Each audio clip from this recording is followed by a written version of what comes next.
Hello again, everyone, and welcome to the front line with Joe and Joe, Joe Pasillo and Joe Resino. And once more, dear brothers and sisters, let us go into the breach on the Crusade channel, always on air and always online at crusadechannel.com, the last live radio station standing.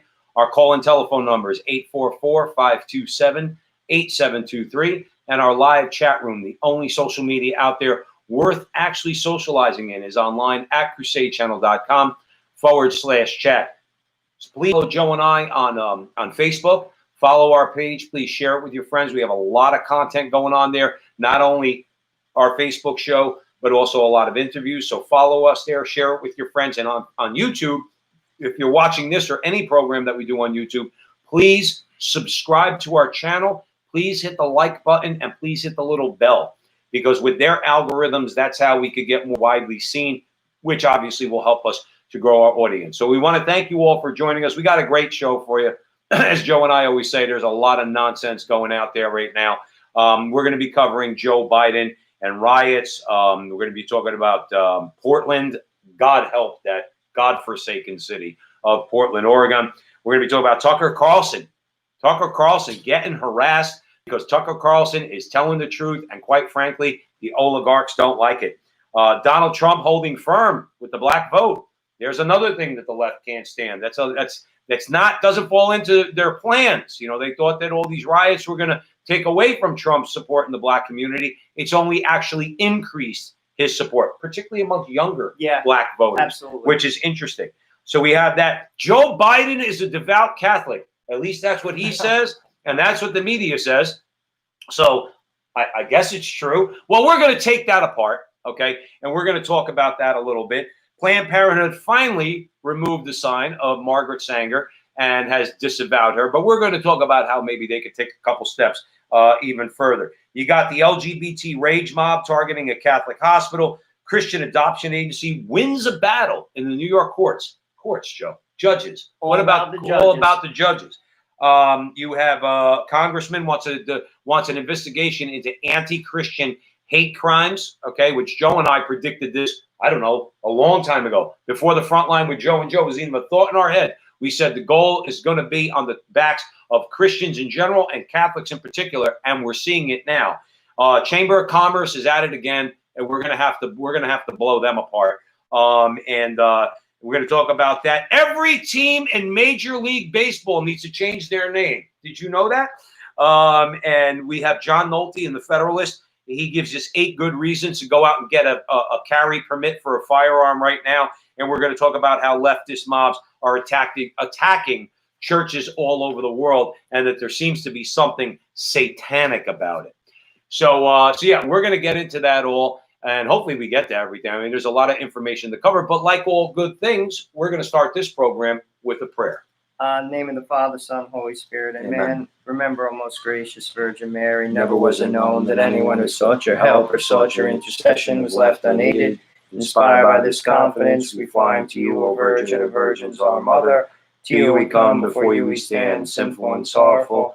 O Mother of the Word incarnate, despise not our petitions, but in your clemency hear and answer us. Amen. And I'm sorry. And before we get into the meat and potatoes of the show, keep an eye out for an interview we did. I'm going to post it on my Twitter feed, which a lot of the folks from Crusade tap into, with John Horvat, talking about why St. Louis is important to America. It was a very good conversation we just had. So keep an eye out for that. It's had quite a good following so far. Yeah. So I definitely think it's worth your time. It was an excellent interview. And by the way, just on another note, if you are interested in supporting the Frontline with Joe and Joe, you know we're always grateful that you support us with your prayers. That's always the most important thing.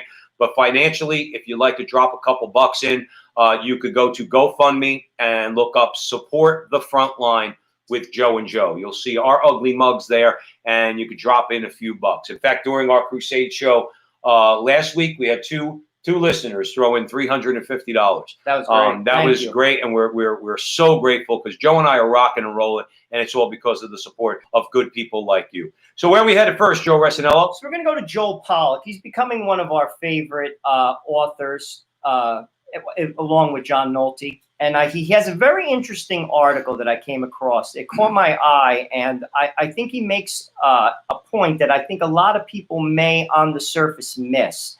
What he's basically saying is if Joe Biden, obviously, if he wins, there will be more riots, not fewer. I found that interesting because I honestly, on the surface, I would have thought that maybe they would dwindle a little bit, but I think he's making a good point there. And I want to expand that, and I think it'll spark a really good conversation. This is what he says. He says, if former Vice President Joe Biden and the Democrats win in November, there will be more riots. Some Americans may be tempted to hope otherwise, and I think he's right in saying that, because I think a lot of people on the surface will say, well, let me just vote for Biden and things will calm down. Pollack is saying otherwise. He's saying that since President Donald Trump is the real target of the unrest, the left will calm down once Trump is gone. The opposite is true. If the left can achieve their political goals through the use of violence, they will do so again. And this is the point. It is crucial that the voters teach Biden, the Democrats, and the left in general that political violence leads to defeat. You see, it's like a bully. You can't just appease the bully. No. He's always going to want more. And that's the point Pollack is basically saying. I agree with him. I do too, because that's what the bully does. When he sees that you're weak, or he's going to punch you in the face again. I know, because when I was in high school, I got a little bullied by the upperclassmen because I was a wise mouth, so they kind of set me straight. But that's what bullies do, when you give in to them. I mean, why are we thinking it's going to be anything different? Remember something, Biden at the end of the day is still an old white man, okay? There's still, no matter what his policies are, no matter what, if he's the figurehead of the revolution, he's still an old white man. And you know what? They don't want him. They don't want him there either. So what are they going to do? When he gets in, they know they have an appeaser, as he's pointing out, okay? And they're going to exploit that. And they're going to exploit that beyond belief. But also keep in mind, Bernie Sanders had about 35% of the United States in terms of voting bloc. He actually had a real following and a real movement. And those people who followed Bernie, they don't like Joe Biden. No. And they're not satisfied with Joe Biden. And I said this a number of months ago. I actually think that I can't predict how many, but I actually think that some of those folks aren't even going to show up.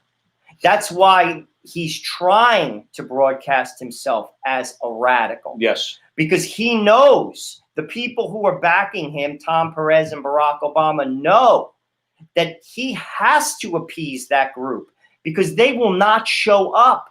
Just like they don't like Donald Trump, they don't like Joe Biden. And what's going to happen is, again, we don't agree with these, especially the younger crowd amongst the revolutionaries, okay? I think they're evil. I think they have evil goals. I think they're blind in many cases. But I'm not going to say that they're all stupid. In fact, I think it would be wrong to suggest that them, or at least let's say mid to upper management in their little organizations, they're not stupid people. They know Joe Biden is basically saying these things to get them hopefully excited about going out and voting for him on November 3rd. But again, they're not stupid. If they're not convinced that Joe Biden is going to do all these things, you know what they are? Unenthusiastic. And that means you lose, Mr. Biden. So that's what basically, again, and again, with Pollack, I agree. They're not going to stop. And the interesting thing about this article, Pollack, I believe he's from South Africa. Yes, he is. And he breaks down, I'm not going to get into all the minutiae of the article, but he breaks down what happened in South Africa. I'm just going to talk a little bit about what happened here and how violence basically continues. And this is what he had to say. He said, the United States is not, contrary to what Biden told the nation on Independence Day, a systematically racist country. We have our First Amendment and a proud tradition of nonviolent protests. However, that tradition has been destroyed in the last several years, not just by Black Lives Matter, but also by Occupy Wall Street protests that preceded it, and which were enthusiastically embraced by Barack Obama and the Speaker of the House, Nancy Pelosi. The Occupy movement was not peaceful. It seized private and public property and expelled police. Crime was rampant within the occupied encampments. In some cities, protesters sought confrontations with the police. The Black Lives Matter movement emerged in 2014 on the basis of a lie. Keep this in mind. This was Michael Brown, who attacked a police officer, had been killed in cold blood while trying to surrender. That was the lie that they said. Michael Brown, the case, it didn't even get past the grand jury of all black people. It didn't even go to trial. And that's why they had to leave that case alone. So that was a lie. And that's where the Black Lives Matter movement emerged from. Basically, in city after city, police pulled back from patrols in black neighborhoods as a result of Michael Brown, leaving ordinary residents far more vulnerable to violent crime. The unrest that followed the horrific death of George Floyd revived Black Lives Matter protests, and that's what we're seeing now. I really thought Black Lives Matter was done. We hadn't heard from them for a while before George Floyd. We heard from Antifa. Antifa's been active, let's say, for argument's sake, over the last 4 or 5 years. Okay, but we didn't hear from Black Lives Matter, and now they've eclipsed Antifa. You know, there's another. They're funded. They're now being funded by corporations. If you ask me, I think it's misguided because, again, we should boycott every. I'm sorry, Joe. We should boycott every company that we know is donating their money to any radical left organization. We can't stop them, I guess, but we really. I thought of it. I was thinking about this on the way here. In other words, that I wanted to talk to you about this. I don't know what we're going to do as conservatives in America. I can only see one solution. If there's a product or service you get from any of these companies, if there's not a competitor that, let's say, at the very least is politically and culturally neutral, no rainbow flags, no giving money to Planned Parenthood, they don't have to give money to the Catholic Church, we don't care. But if you can't find a company that's neutral, the only solution I can come up with is we have to get Spartan. We have to start doing without and hold on to our money. That means if there's something that they're offering that you want but you don't need, don't get it. I would agree. Don't get it. And then when they try to woo you back, you get their people on the phone, their marketing people and everything else say, I'm offended by the fact that you give Planned Parenthood money. So until you stop, I'm not buying your product or your service. My point in bringing this up, conservatives really somehow, some way, Joe and I are not. Hopefully, we're the ones to start something going in this country. Stop listening to conservatives like Sean Hannity who say I don't believe in boycotts. Joe and I believe in boycotts because we know what rules these people ultimately matters is money. It's the only thing that works. At least with corporate America. I'm not talking about the ideologues. They have no principles. Money is their God, and that's how you attack them.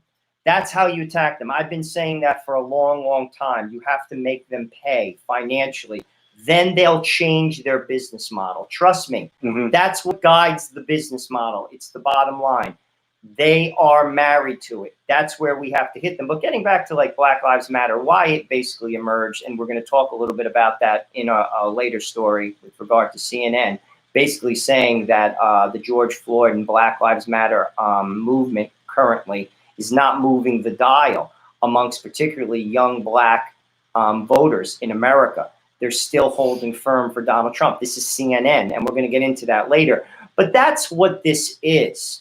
I mean, at the end of the day, they know that they need to carry the black vote in cities like Detroit, Philadelphia, Chicago, to maintain their control of the Democratic Party.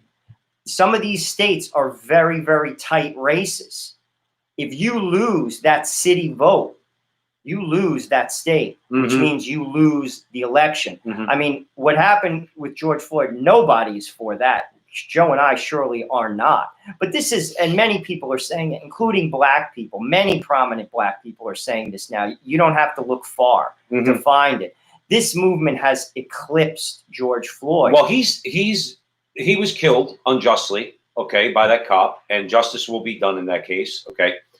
But he's gone now. He's not just dead. He's dead and gone. They don't care about George Floyd. They don't care about his family. We covered it on the show before. You're listening to us on the Crusade channel, always on air and always online at crusadechannel.com, the last live radio station standing. Our chat room, the only social media out there worth actually socializing in, is online at crusadechannel.com/chat. He's dead and gone. They used him, they used what happened to him, and they basically moved on from him. They'll just give him a little lip service, but this poor guy was killed the way he was.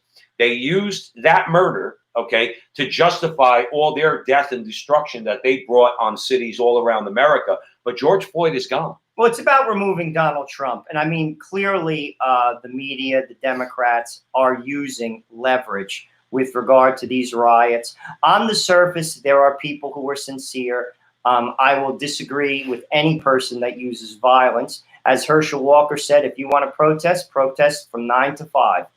Get a permit, protest at 5 o'clock, go home, come back and protest. This is not what these protests are about. We're going to talk a little bit about that. But I mean, at the end of the day, the riots in Portland and Chicago have no policy goals other than creating disorder. Their primary aim is to show that they and not the police are in control. And if Donald Trump wins re-election in November, and this is what Pollack is saying, they will riot.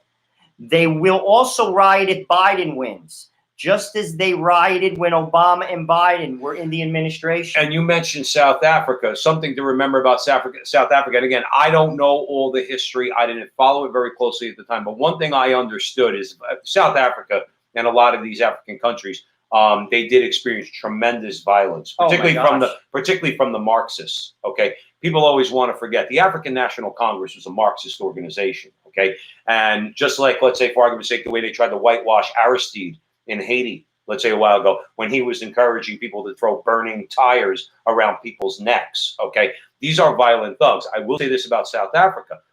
To his credit, Nelson Mandela could have gone down the violent route and did not do that. Okay, but since then, since his death, South Africa is an extremely violent place. Oh, Johannesburg for a long time was the most violent city on the earth. Well, and the Marxists are trying to take the land from the white farmers in South Africa. They're basically telling them, we're taking your land, get out. And a lot of the argument that I hear is from them is, look, if this is going to be a hostile place, but if you want the land, you got to pay for it. In other words, and then we'll get out. I mean, there's a lot of tension there. But to Pollack's point is that, we're dealing with Marxist revolutionaries. Why do you think that an old white man like Joe Biden is going to make these people go away? Biden is not going to, just like we always say, one man can't save this country and one man can't destroy this country. Okay. They still have a lot of work to do on the politically revolutionary left, destroying our institutions, perpetrating violence on people, in many cases, killing people. They have killed people in all this. Let's remember that. Oh, absolutely. Okay. Cops are under attack. I saw a video of the National Guard, which two disgraceful people, Clyburn and Nancy Pelosi, they called them stormtroopers and Gestapo. These are federal officers that are going into a hostile American city to try to restore law and order. And the Speaker of the House and a very major person in the Democrat Party in the House called them stormtroopers and Gestapo. Well, because it's to their political advantage, and that's basically that's going to turn people off, though. Bingo. That's I think regular people, and that's who put you in the chair if you're the president. Normal people are seeing it. You see, it just shows you how little they care about you. Nancy Pelosi doesn't have to worry about her own safety, but how about people who commute in Portland, who go to work, who are just basically like, listen, I'm not involved. I just got to go to work because I have a mortgage and I have kids. You think about it all the time. We talk about it all the time. In other words, we go to work in New York City, okay, which is not the safest place in the world, but it's relatively safe, okay? Now, it remains to be seen what happens when it fully opens up. But if you, let's say, take the bus to the subway, get up the Oculus and go down there, downtown, okay, you feel pretty secure in your person, okay? But get it straight. We risk our lives. Well, Joe and I work in Manhattan, okay? We literally, to one degree or another, we risk our lives by going into the city. If you're in Portland right now, the percentage of your risk goes up so many more times. Oh my gosh. You mentioned the person taking the subway or the bus in Portland, Oregon. That person is literally, they could come up in front of somebody who says, did you vote for Donald Trump in the last election? Well, how about and be killed on the spot. How about they light your bus on fire? I mean, there's all types of stuff. And that's basically what Pollack, one of the points he's making here, is he's basically saying that if Trump wins, he will send in federal troops to stop the riots. See, Biden won't. He won't do that. And won't that give them carte blanche? To do anything they want. And that's why I absolutely agree with him. And this is the finer point Pollock's making. And again, I agree with this 100%. He said the only thing that will stop the riots is if the Democrats who support the rioters are defeated. It may take several such defeats. But once Democrats understand that there is a political price to pay for calling America racist and encouraging the destruction of the cities that they themselves govern, will they pull the plug? Otherwise, if Biden wins on a revolutionary platform after encouraging the peaceful protests, quote unquote, that are destroying our cities, we will never, never see the end of it. He's spot on. Yes, he is. He is spot on. I've said this a while ago in just private conversations with my wife. The Democrats have lost their way. This is not even the party of Barack Obama. This is not the party of Bill Clinton. I still didn't support them, either of them. This is a radicalized Democratic Party. Mm-hmm. They need to lose. They need to lose. And the people in charge of the Democratic Party, particularly Tom Perez and Barack Obama, who still has a lot of power, they need to basically, as a result of that loss, and Pollock is saying that, they need to be pushed aside by their own. But the question is this. I think this is a legitimate question to ask.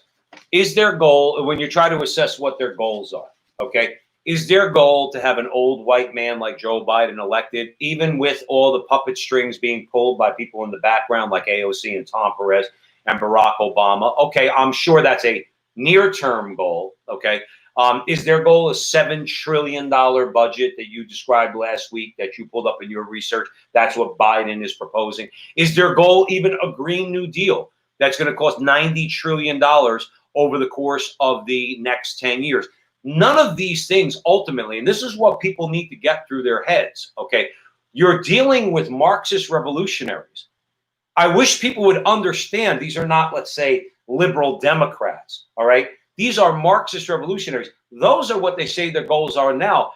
If they achieved any one of those things, okay, all that's going to lead to is the further deterioration of the American economy, okay, which ultimately will lead to what they want, which is an overthrow of our economic and political system. That's the plan. Because then they will sweep in. That is when you hear the phrase, keep your eyes on the prize. The people that know what they're doing in that movement, they know that that's the prize. It's not a Green New Deal. It's state ownership of the means of production through the Green New Deal, or state ownership of the means of production through universal health care. It's all state ownership of the means of production, which will then turn you and me and all of you good people out there into a slave, because Marxism creates slaves. Marx famously said, workers of the world unite. All you have to lose is your chains. People need to turn that statement on itself. Marx was proposing chains. That's what Marxism does. That's what communism does. It doesn't liberate you from chains. It puts the chains on and it puts them on even more. That's what you get with Marxism. You are now a slave. There will be the elites, like we always talk about, all those people we mentioned, Barack Obama, Tom Perez. They're not going to be like the rest of us. Please. They're not going to be serfs like the rest of us. They turn all of us into serfs, okay? But they will be at the top. They will be at the top pulling all the strings, and you will be a slave. People, even liberal Democrats, need to get that through their head. People who, let's say, are free marketeers, they believe in the free market, they do believe in higher taxation, but on the economy, they want a free market economy. Liberal Democrats need to get that through their head, too. Marxism is what that party wants. That is the goal that they have. I mean, Bernie Sanders made no mistake about it. And basically, Biden is appeasing the Sanders voting bloc. That's why, we covered it last week, he is asking a $7 trillion budget for new outlays. That's all Sanders' low-hanging fruit to appease those folks. This is a radicalized party, and that's why Pollock is saying they must be defeated. You see, they have to figure out for themselves that this doesn't work. Eventually, I'm hoping, and I do think Biden will lose, But eventually, I'm hoping the Democratic Party will basically say, listen, this is a losing ticket. This idea, the AOCs of the world, the Bernie Sanders of the world, and even Barack Obama, who I still say does not believe in the Constitution as it's written. Absolutely not. I'm sorry.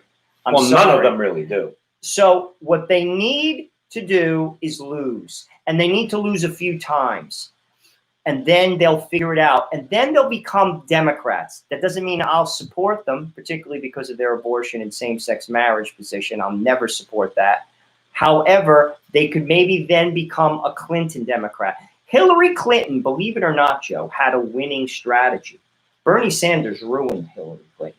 She was a dog, but her platform for a Democrat was palatable to the average American. You see, the platform now, what they're doing, and we've covered this time and time again, we're coming to a break in a couple minutes, we'll pick it up on the other side.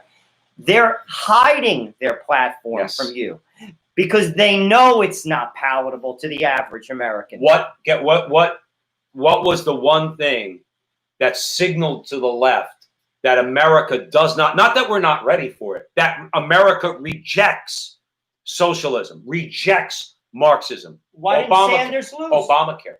No, I'm saying Obamacare was the signal for them where they said, we're just going to have to do this in the old school Marxist way, either through violence or sneakily or whatever. But we can't be open about it because, look, the American people didn't even want Obamacare. 70% of the American people. That was passed against our will. That's why in 2010, the Republicans swept in. But we're going to pick that up on the other side of the break. You're listening to The Frontline with Joe and Joe. Joe Pasillo, Joe Resinello. We are in the breach on the Crusade channel, always on air and always online at crusadechannel.com, the last live radio station standing. Our call-in telephone number is 844-527-8723, and our live chat room, the only social media out there worth actually socializing in, is online at crusadechannel.com/chat. Follow Joe and I on Facebook, please. Like, subscribe, and share all of our YouTube stuff. There's a lot of good stuff up there, and you're feeling generous. You could find us at Support the Frontline with Joe and Joe on GoFundMe and drop a couple bucks in. Having said that, thank you for all your support, and we'll talk to you on the other side of the break.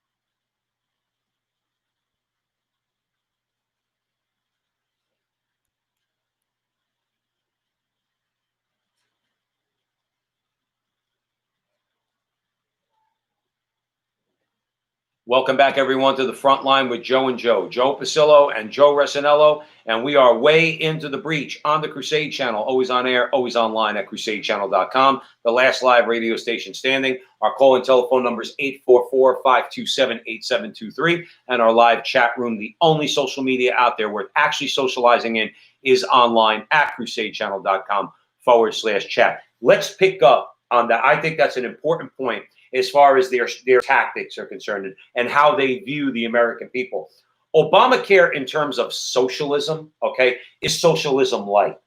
They figured they're going to get that through, and that was only going to be a stepping stone. Tell me if you agree. To universal health care. They saw how unpopular that was amongst the American people. 67 to 75% of the American people did not want Obamacare. And in 2010, after it was rammed down our throat, with some disgraziad Republican support too, the Tea Party swept in, and in 2010, the Republicans took the House and Senate. The left knows this, Joe. They know this. So they must be saying in their minds, we can't do things incrementally. The American people don't even want that. So what are they doing? They're doing violence on the one hand. Well, they're breaking down the foundation. They're softening the country. And getting us ready for that violent overthrow of our economic and political system. You said earlier, do they love the Constitution? No. They don't care about the Constitution. They don't recognize the boundaries and the nor do they respect they don't respect them. Well, they don't respect any moral boundaries anyway. But when you have a document that says, well, wait a minute, this is a document of negative rights. This is what the document says the government cannot do. Well, the left doesn't want that. These are totalitarians. Okay, they have no regard for the rules. They don't want to know what they cannot do. They want to push the envelope to see what they can do. And when they get full power, as we saw under Stalin and many others, Mao and Castro, when they get the power that they want, well, there is no more constitution. There is simply the will of the leader. And that's it. And again, Bernie Sanders is a devout socialist. You see, people may listen to our voice and just write us off. These two are crazy. They're talking about Marxism. The founders of Black Lives Matter, you could find this, it's documented, said we are trained Marxists. Yep. This is not my words. These are theirs. Joe Biden, Bernie Sanders, who has a big say at the table. We talked about this last week. They have the 110-page document, a unity document of Sanders and Biden, of ideas. Sanders got a lion's share of his ideas in that document. It oozes Bernie Sanders. He is a socialist. You see, this is about a change. Barack Obama masked it a little bit better. But Barack Obama could talk shop with these folks. He does not believe, and you say, oh, Joe, he does believe in this country. I always point to his record in the Supreme Court when I say that Barack Obama did not believe in the Constitution because he had the worst record of any modern president of cases that he brought to the Supreme Court. And he had more, by the way, a very telling sign along the lines of what you're saying. He had more unanimous decisions against him than any president in modern memory. Many of those cases should never even have been in the Supreme Court. You didn't even have to go to law school to know that it wasn't in line with the Constitution. Right. And the judges echoed that, right, as Joe said, 9-0. This is the change that is trying to be swept in, and they're trying to do it in the darkness of night, just how they take down these statues. Mm-hmm. Notice they're not doing it in the middle of the day. They just took down the Christopher Columbus statue in Chicago in the middle of the night. Right. People who do things properly don't hide. During the George Floyd debacle, New Jersey passed an LGBT education plan for all public schools, K through 12.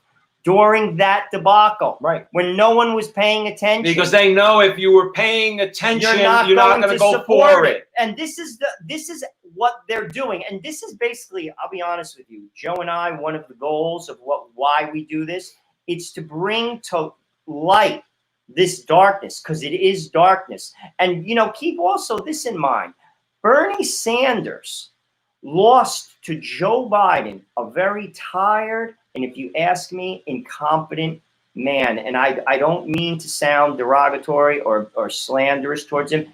He's not sharp. No, that's not slanderous. So that's an intelligent, objective observation. He's not sharp. And it's obvious. He lost, and Bernie Sanders is sharp as a tack. The reason why he lost is America is not on board with radicalized socialism on the surface, and Bernie Sanders is on the surface. He made no bones about his positions. He never, ever, ever veered. Joe Biden has to incorporate those into his platform. He's doing it, and they're trying to hide it from the American people. If you fall for that, then that's on you. And then along those same lines, you should hold it against the Democrats that they don't want to debate Donald Trump. It goes to what Joe is speaking about. If you don't want to debate, that means you don't want this guy on a stage. I actually was talking to one of my friends who I respect. He's a liberal. I know he's a liberal, okay? Not a wacko, but a liberal. He's going to vote for Biden. He says, oh, no, I think Biden should absolutely debate Trump. I think it would be no contest. I said, yeah, right. Trump is going to eat his lunch. Hillary Clinton was infinitely more sharp than Joe Biden, and Trump ate her lunch. Oh, okay. Yeah. They don't. I mean, my friend, who, like I said, is fairly objective. He don't know if Biden would win, but Sarah Palin destroyed. And I always gave Sarah Palin a lot more credit than the media did. They savaged that woman. She handled Joe Biden like he was a political novice when she debated him. She crushed him in her debate, the vice presidential debate back in 2008. You think that Donald Trump's not going to do the same thing? Now this is what, 12 years forward where Biden's mind is deteriorated? Donald Trump is going to wreck him. My point is, why do you think they don't want debates? Because what Joe just said, they want to just keep it all under the radar. Keep it all under the radar. Just orange man bad, orange man bad. Joe Biden, he supports women. Orange man bad. Joe Biden's a moderate. Joe Biden's a moderate. A centralist. And it's basically all he is the wrapping paper. It's the wrapping paper. The Democratic Party, one of my messages and Joe's message from the beginning of the show, this is not the Democratic Party of your grandfather. Joe Biden is the wrapping paper. This is a radicalized party, and they're trying to sell it to the moderate Democrat in Ohio, in Florida, in Michigan, Pennsylvania, telling them, putting Joe Biden's face, oh, Uncle Joe, he's just like you. He's a moderate. He's a centralist. No, he's not. No, he's not. They're pulling the strings. Joe Biden's the face. This guy and this party and this platform is dangerous to America. It's a fact. It's radical, what it is. But I'll tell you what, I do give, I just from looking at social media, I'll tell you what, I think a lot of people are starting to see it. I do. I think they're getting nervous, even to be honest with you, with all this civil unrest, and we're talking about civil unrest now, we're going to get to Portland, Oregon. Even in the Black community, and we're going to talk about that in a little bit, young African Americans in America, they're not on Joe Biden's side. We're gonna talk about that, but I want to make a point now about that. One of their biggest nightmares, one of the biggest let's call it thorns in their side. There is a video going around of Kanye West, okay, crying to a crowd. I almost killed my baby. I almost killed my baby. He's talking about his daughter, Northwest. Okay, that's the child's name. I guess it's his daughter. They don't want that. They don't want a very, very, very popular black man who appeals to a very, very, very large swath of young African Americans. Hearing him say, when he was they were trying to convince him to have an abortion, or her, Kim Kardashian, to have an abortion, and he's crying now to this crowd, they almost had me kill my baby. That's not working for them, because a lot of those young African Americans, particularly women, say, well, that's what they've been telling me too. They wanted me to kill my babies, that I gave birth to. Or maybe the woman says to herself, I did have an abortion because they told me this, that, and the other thing. They don't want Kanye West doing that. That will only throw support towards Donald Trump, particularly on the abortion issue.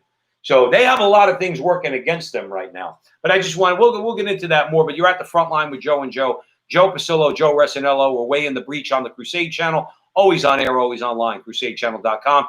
The last live radio station standing, and our live chat room, the only social media out there worth actually socializing in, is online at crusadechannel.com/chat. So where are we headed next? We're going to Portland, Oregon. Sadly. My stomach just jumped a little bit and turned. Democrats claim stopping 2 months of Portland rioting is an attack on democracy. Please pack up and go home, was the response of Oregon Governor Kate Brown when acting Department of Homeland Security Secretary Chad Wolf called to offer federal assistance.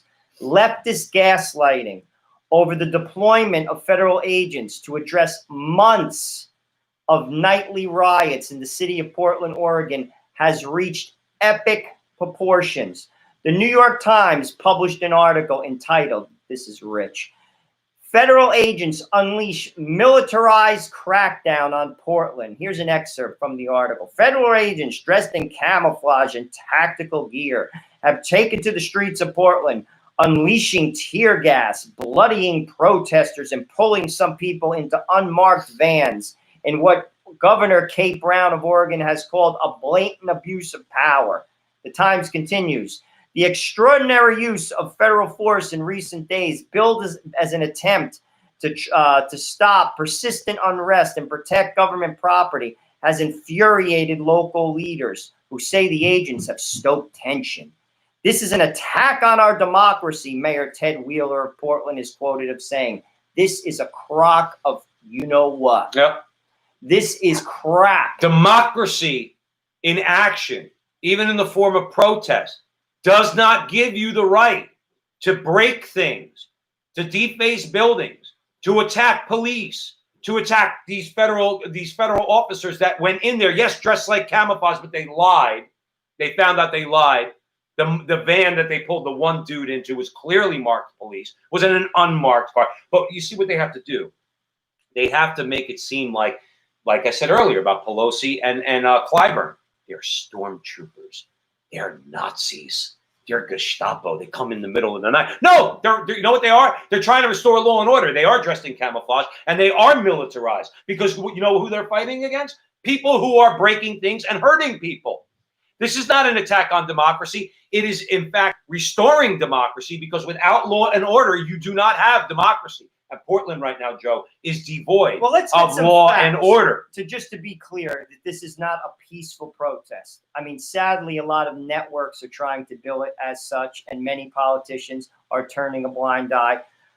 The Portland riots have damaged federal buildings, including the Edith Green, Welling Wyatt Federal Building and the Hatfield Courthouse. They have also vandalized the Gus Solom Courthouse and the Pioneer Courthouse. On July 10th, a mob tried to ambush the Portland Police Department during a shift change.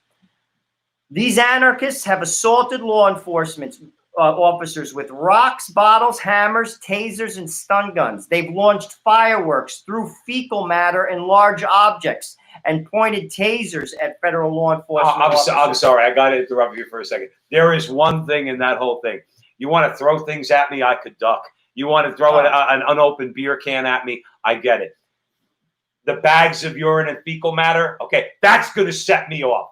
You throw that thing at me and it makes contact, all right, you better run for the hills. I'll take off every gun. I will take off my camouflage. And as a private citizen, I'm going to beat the crap out of you if you do that. And they've done that, by the way. They did that to Gavin McInnes.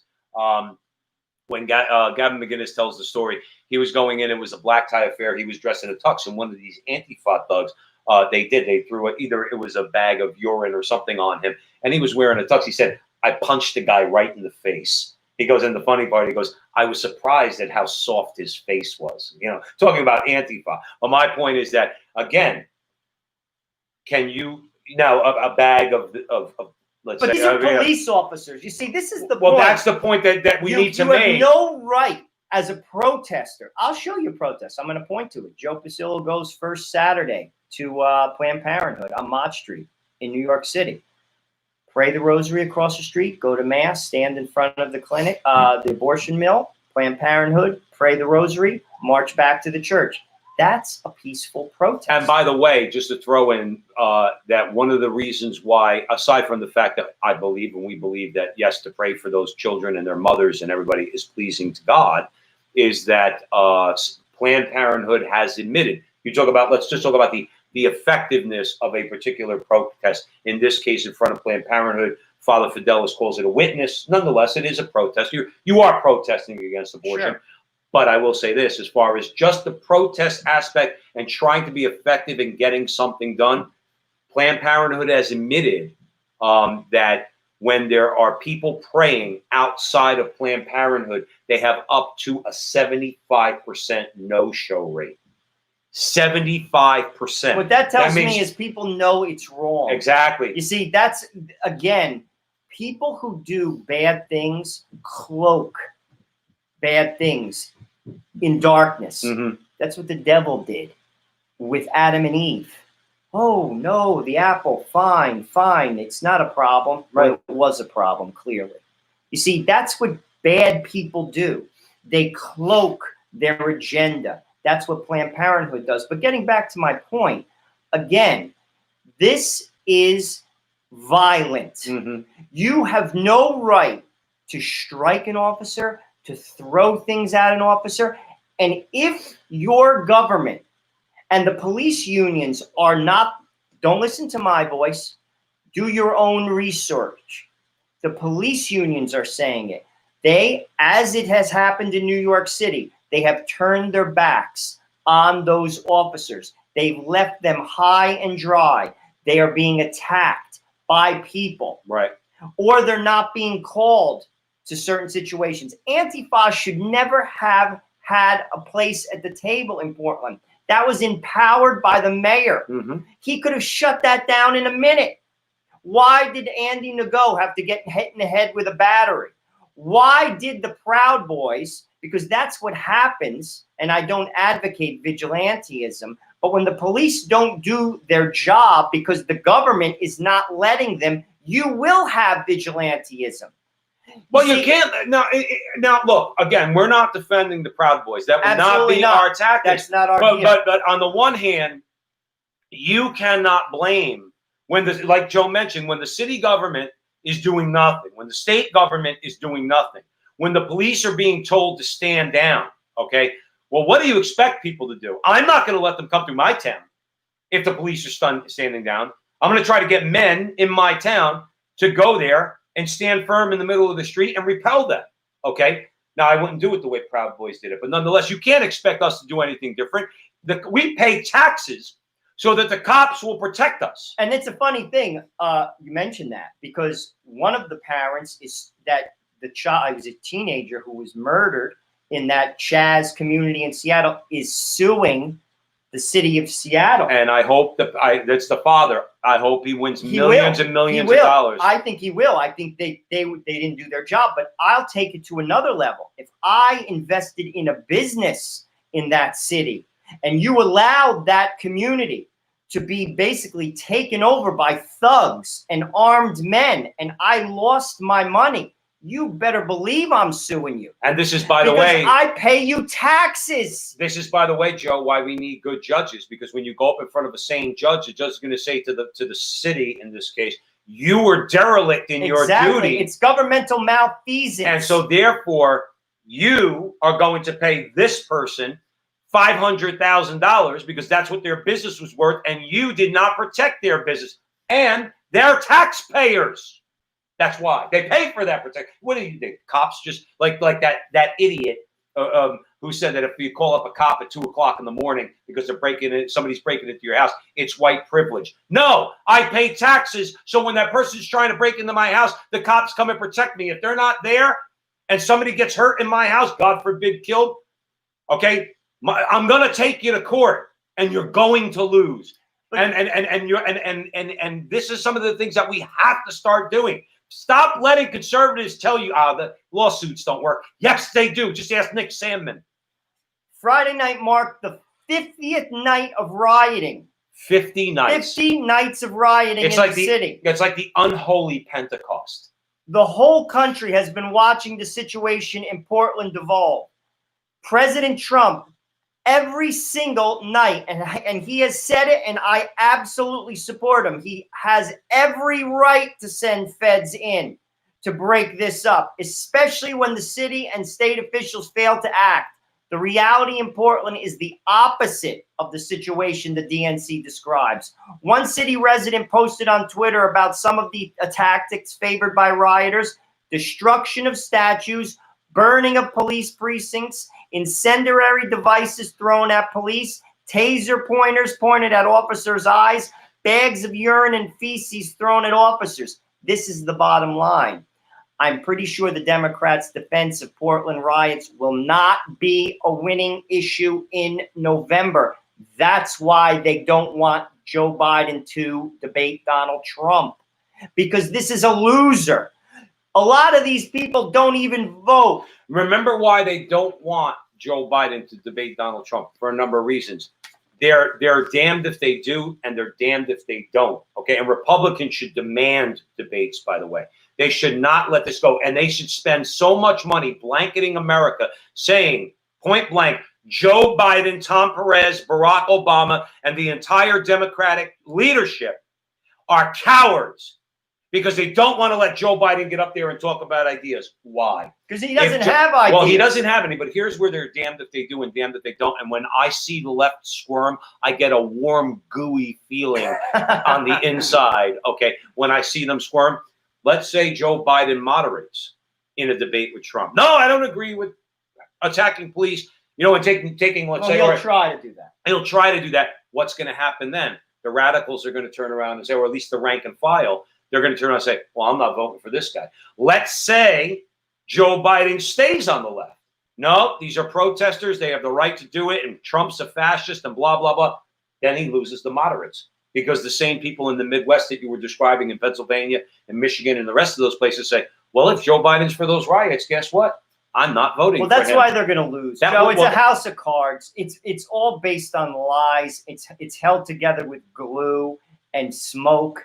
This is a bunch of crap. Right. And here, to put even a finer point on the governmental malfeasance of Portland, Oregon. Good word. Last week, the city council unanimously passed a resolution that effectively bans the Portland Police Bureau from assisting federal law enforcement, as Commissioner Chloe Udell accused the Trump administration of attempting to use Portland as a proving ground for fascism. Oh, here they go with that fascist word. The resolution passed prevents, this is what it says. Here's an excerpt from the resolution. It prevents cooperation. This is just, I actually think this is treason.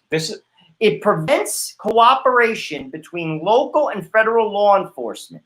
A local officer who provides, requests, or willingly receives operational support from a militarized federal force will be subject to discipline by the city. Well, the unions are going to have something to say about that. The police unions are not going to allow that to happen. Do you believe that they're willing to put American lives on the line?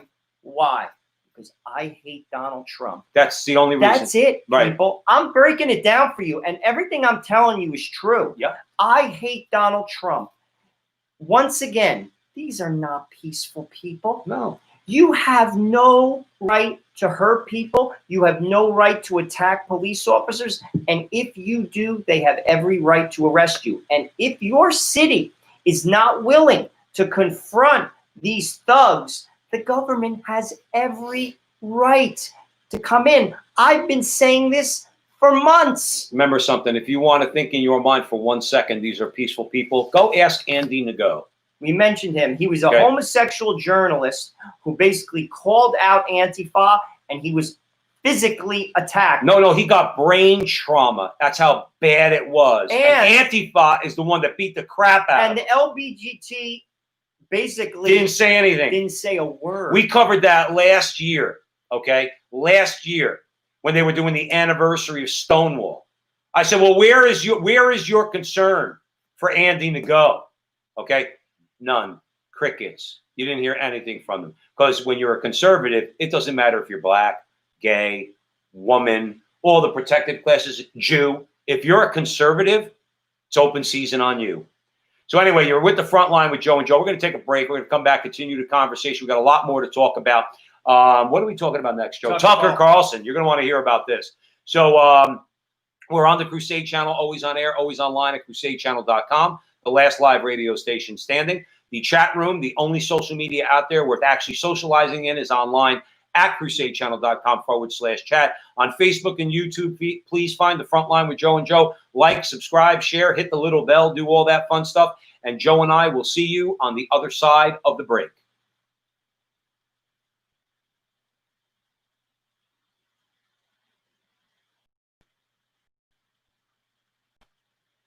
Welcome back, everyone, to the front line with Joe and Joe, Joe Pasillo and Joe Resinello, and we are way, way, way into the breach on the Crusade channel, always on air and always online at crusadechannel.com, the last live radio station standing. Our call-in telephone number is 844-527-8723, and our live chat room, the only social media out there worth actually socializing in, is online at crusadechannel.com/chat. Please follow Joe and I on Facebook and YouTube at the front line with Joe and Joe. We do have a GoFundMe. If you go to GoFundMe, you can see us at Support the Front Line with Joe and Joe. Drop in a couple bucks if you're feeling generous and you love what we do. And please always remember, the best thing you could do for us is to keep us in your prayers. So we ended the first segment. We talked a lot about Biden. We talked a lot about the Democrats, Portland, okay, the left. I mean, there's so much to talk about. We could go on for days talking about that and everything that's going on. But we have to get into now their particular viciousness. In fact, I think when you hear the story, what you're going to hear, the way I hear it, is a callousness on the part of the media when it comes to just the lengths they're willing to go to silence the voices like ours and many other people out there. So having said that, I'm going to hand this over to Joe because I think this is a story that needs to be covered and shouted from the rooftops. As Joe said, we're going to talk a little bit about Tucker Carlson. We have two, I think, very good segments to basically convey to you, good listeners. But basically, what Tucker said is the New York Times is threatening to reveal where I live, and I quote, to hurt us, to injure my wife and kids. Tucker Carlson revealed the New York Times had a story in the work that would divulge the location of his home, which could potentially put him and his family in harm's way. This is a direct quote from Tucker Carlson. He said, last week, the New York Times began working on a story about where my family and I live. As a matter of journalism, there is no conceivable justification for a story like that. The paper is not alleging we've done anything wrong. We haven't. We pay our taxes. We like our neighbors. We've never had a dispute with anyone. So why is the New York Times doing a story on the location of my family's house? Well, you know why? To hurt us, to injure my family, my wife, my kids, so that I will shut up and stop disagreeing with them. What does that tell you? Just say, just on the surface, Tucker Carlson, who we've said on this show before, you could take everything at Fox News, everything, okay, and throw it in the garbage as far as we're concerned. Tucker Carlson is fighting the culture war. So is Laura Ingraham. Now, there's many other good people on Fox News. Don't get me wrong. But if you just had those two shows, particularly Tucker Carlson, okay, then he becomes their enemy because it's obvious why they're doing this, because he's effective. Go ahead. But he goes on. He basically reminded the viewers that nearly 2 years ago, and I do remember this, I remember seeing it live, footage. Another such incident occurred when he was residing in Washington, D.C., and an angry mob showed up at his house, forcing his wife to hide while the angry mob, aligned with Antifa, vandalized his home. And then he goes on in his quote, and I want you to pay very close attention to this. Editors there knew exactly what will happen to my family when the story runs. I called them. And listen to this, everybody. Listen to this, please. If you haven't heard the story yet, listen to what Joe's about to read. This is so important and dangerous. I called them and I told them, but they didn't care. They hate my politics. They want this show off the air.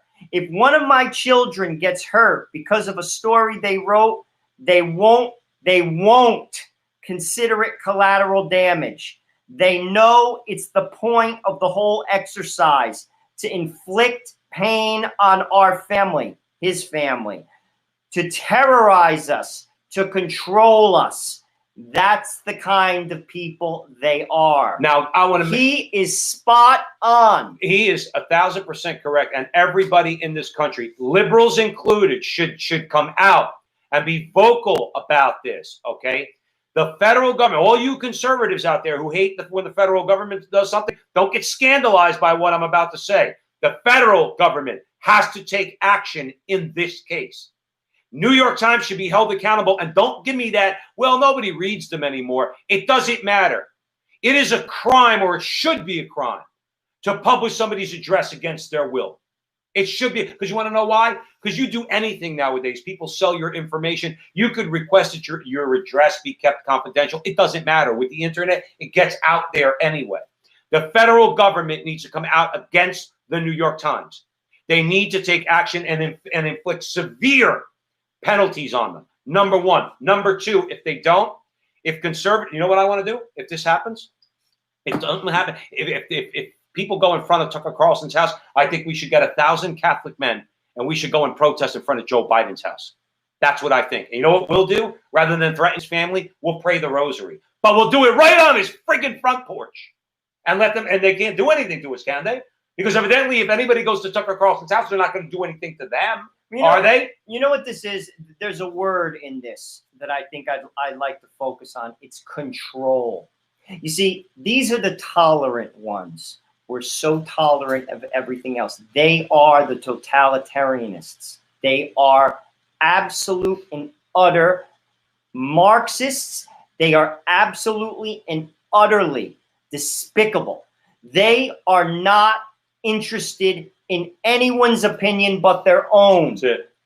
If you were tolerant, you have no problem with Tucker Carlson. The reason why they have a problem with him is his his show is the highest rated show in the history of television. Wait till In the history of television, and they know it's effective. Wait till Joe and I have about 1 million or 2 subscribers on YouTube. Believe me, they're going to be coming after us too. Which my wife did say, once that happens, you know you made it. Well, okay? all I'm saying is they are trying to control him. These are not my words. This is what the New York Times is doing. Right. It's not what I'm saying. It's what they're doing. This is not an American idea. Well, by the way, you know what it is, Joe? I'll be ahead. honest with you. The Democratic Party, they've turned into gangsters. Well, that's what communists are. They are turned into. I told you last they're week, gangsters. and we told the good people on the Crusade channel, always on air and always online at crusadechannel.com. I told people you ought to go out and you ought to read the Black Book of Communism. The premise of the book is that communism, international communism, was nothing. It was nothing other than a criminal conspiracy. When you call them gangsters, you're exactly what was Joseph Stalin was a legitimate leader of a nation? No, he was a gangster who, once they aroused enough passion and hatred against the Tsar and overthrew the Tsar, what did he do? He killed everybody in sight. He killed all the members of their coalition. They had a civil war. He had the power, and then he imposed his will on everybody while he enriched himself.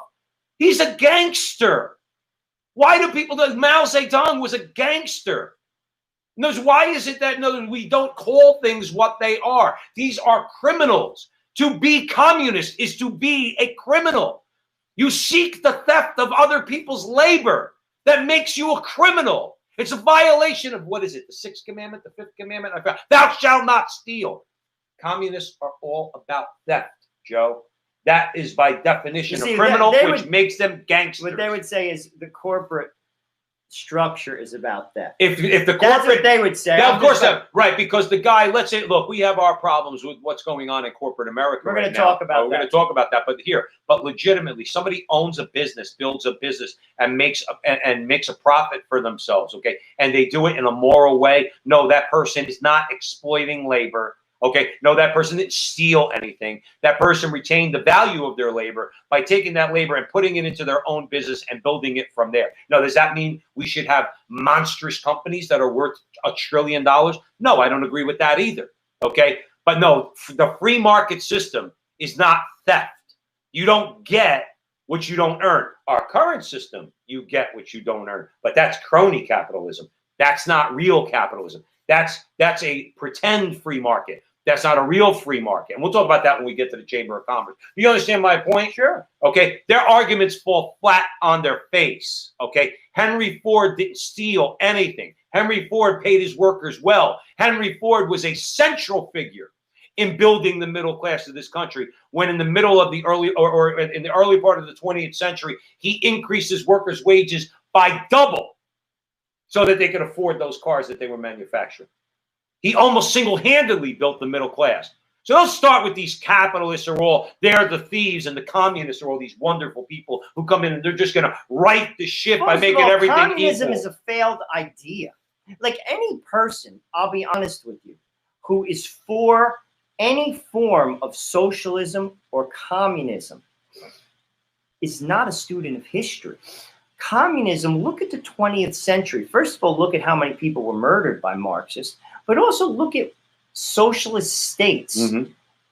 They're not doing very well. You think? Europe is a basket case. I say this time and time again. Go to any major capital in Europe, Rome, Paris, not London. I'm not going to group them in. Go to just about any Madrid. Spain is socialist. Lisbon. Drive 50 miles outside of the capital. Gets poor real fast. Poor real fast. In the city, everyone looks pretty. Everyone's got nice clothes on, nice cafes, all that other stuff. Take a train, go out half hour outside the city, gets poor real fast. And real poor. Socialism destroys the middle class. It destroys the middle class. It destroys business growth. Right. It destroys. When's the last time a major idea came out of Portugal? When's the last time? Fatima. Well, yeah. When's the And last that didn't come from time the government. That came from heaven. a major idea, innovation, I'm talking about massive innovation, Right. came out of Italy, came out of Spain, came out of France? It doesn't. Does that mean that we're smarter than them? No. What it means is you have the freedom here to innovate. That's what capitalism does. And the system rewards you for your And innovation. that's why people work hard. You see, it's a failure. It's a failure. And people who grasp this idea, frankly, are either ignorant of history or have their head in the sand. You're talking about people who espouse socialism. Yes. Yeah. It is not a successful model. But you make a very good point. I'm not going to disagree with you, but expand on it a little bit. Okay, many of these people are blind. Okay, many of these people are ignorant. But let's not discount those that know exactly what they're doing. The puppet masters who are controlling all this. You mentioned control earlier. Okay, they know exactly what they're doing. They know what social. You think Maduro doesn't know what socialism does? Of course he does. He saw Castro impoverish an entire nation, make $1 billion himself, and he thought, as gangsters do, well, I want a piece of that action. Notice, what do I got to do? Turn your nation into a socialist nation, spread the wealth to all your cronies, and just keep your jackboot on everybody's face and destroy free enterprise. And what do you get? Funny? You get Venezuela, but what does he get in the meantime? Wealthy. Because he's a gangster. And then Bernie Sanders will say, everybody in Cuba has health care. Everybody can read. No one has electricity, Bernie. People are impoverished. They're driving 1950 cars. My friend just went to Cuba on a cruise last year, a guy I work with. He said the poverty was staggering. By the way, the administration, the Castros, they lived in a blocked off area of the island. Right. You can't even get to it. What does that tell me? They don't want people to see how they live there. Right. They probably live better than I do. In fact, I'm sure they do. You see, this is people, know what it is? It's a cop-out. I'm going to tell you right now why a lot of people are embracing this. Because it's hard to make it here. To make it in America, you have to work your ass off. I'm going to tell you this right now. Joe, I would say one thing. I'm sorry to interrupt. I would say this, only as a little bit of a caveat. I think it's difficult because you're risking, especially if you're going to go into business or buy a business. Okay, you are risking, and it is difficult. But again, if it's not difficult, then if it's easy, everybody would do it. But here's the only thing I would say to you, because I knew where you were going with this. But what's not difficult is living a good life, even in our capitalist system, as a worker of some kind. You could be a professional, you could be white collar, you could be blue collar. You still could live a very good life under our system. And the beautiful part about this country is if you don't want to own a business and you don't want to buy a business, you just don't want to be a businessman, you don't want the headache, but you say, but I do have labor and skills that I could sell, and I could get like a construction worker, let's say. Construction worker goes out, makes 80, 90, 100 grand a year, okay? And wants to, get ahead that way. You could live a very good life in America without all that. So that's all I would say is that's easy to do. But you still have to, you got to work. But I say this because I'm a product of that. My father had a one-man barbershop. I have a corporate job. I have an MBA. I got 2 master's degrees at night while working full time. My day began at 5 in the morning. I didn't come home till 10 for 7 years. Mm-hmm. If that, you don't magically have a good life. You have to work. You see, nothing is going to be given to you. And I think that there are people who realize that they're not willing to do it. And socialism promises them a lie, which they embrace willingly, because they're not willing to put in that time. Because I'm going to tell you, I am a product, and so is my wife, who is a black woman. And I will argue with anyone who says that there is systematic racism in this country. There are undoubtedly racists in America. But to say the whole system is racist is a lie. That is a lie. My wife would not have the job that she has if it was. She's black. She went to a great MBA program and has a good job because she worked hard. No one is going to give you anything. No one should. You're not entitled to anything. Right. And this is what America is. I know plenty of people who work hard and have the fruits of their labor, but they had to work hard. One thing I will tell you is this, and this doesn't go for the leadership of these socialists and these communists, but people who I do think that they're misguided when they think that there's a solution that you could find in socialism and communism for some of the ills that we do have, let's say, in our current free market system. Their solutions are wrong. Their impulses a lot of the times, not the ideologues, their impulses are right. One thing I would say is this: you talk about working hard, and I agree with that. But then you work hard only to have your labor stolen from you, okay? And in that case, I'm going to criticize both the communists and, let's say, the capitalists, particularly the bankers, okay? Because what are the two things? So you mentioned a good point. You say you work hard, you save your money, okay? But when you go out and you work hard and you have fingers in the pot, Well, but it's your pot. I get it. It doesn't belong to the government. The government confiscates your wealth in the form of confiscatory taxation. Personal income tax should be abolished. There's no justification for a personal income tax. That's your paycheck is your property. Even if you don't own a house, your paycheck is your property. The government, remember this, the government takes their money out of your paycheck before you get a chance to spend one thin dime on yourself or your family. That's number one. You have an entire system in this country. You talk about capitalism and reforms that need to be changed. Somebody explain to me how manufacturers, let's say GM, okay, how is it that they own a bank? I'm just using that as an example. GMAC. Because they have good interest rates. Well, but that's my point. But then what do? Now, should they get their profit from selling you that GM car? Sure. I think we're capitalists. You're entitled to your profit. Do they have the right to charge you even more because they have a high-priced item that nobody in the middle class could buy a car without financing it? Well, how come they're able to charge you interest when they're already making a profit on the vehicle itself? In other words, and you have so many companies that are operating this way. Again, theft of your labor. Why do I have to pay an additional $4,000 for a $30,000 vehicle? Because I have to pay it over time. Well, you won't sell any cars if you don't allow me to pay it over time. So they take advantage of you when they charge you interest. So my point in bringing this up is Joe's exactly right.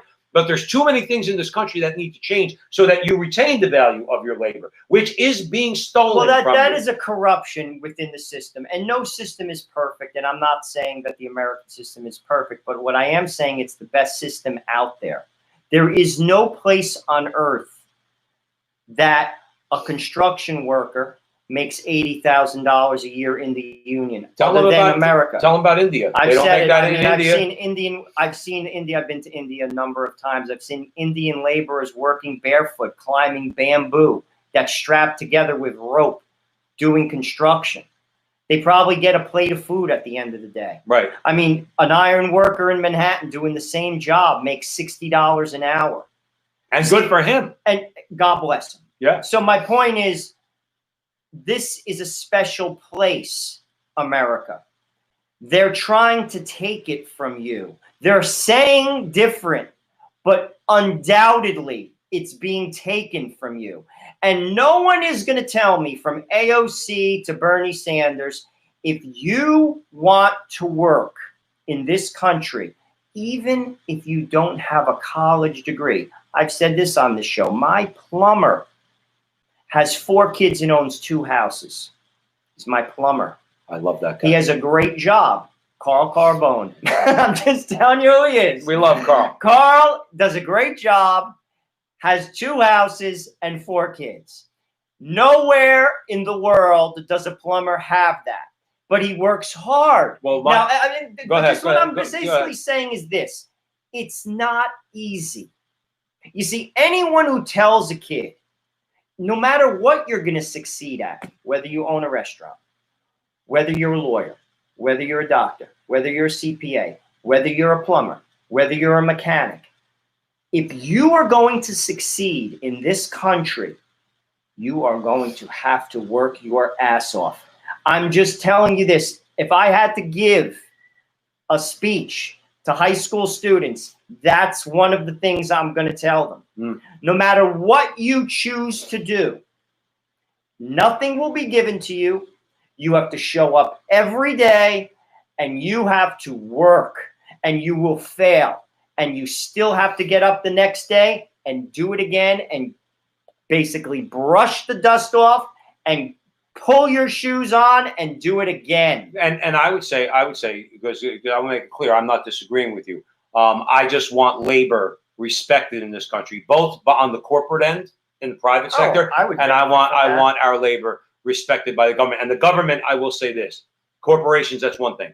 Government has no respect for your labor. They'll take every dime you have. So rather than along the lines of what Joe was saying, I don't advocate, and the things he was pointing out and I was pointing out, that just simply requires reform, not revolution. And we're talking about Tucker Carlson. And again, we got sidetracked. But what happened by the New York Times, that takes doxing to another level. Well, we'll talk about this real quick, and then we could go into the next story. You know who does have to work?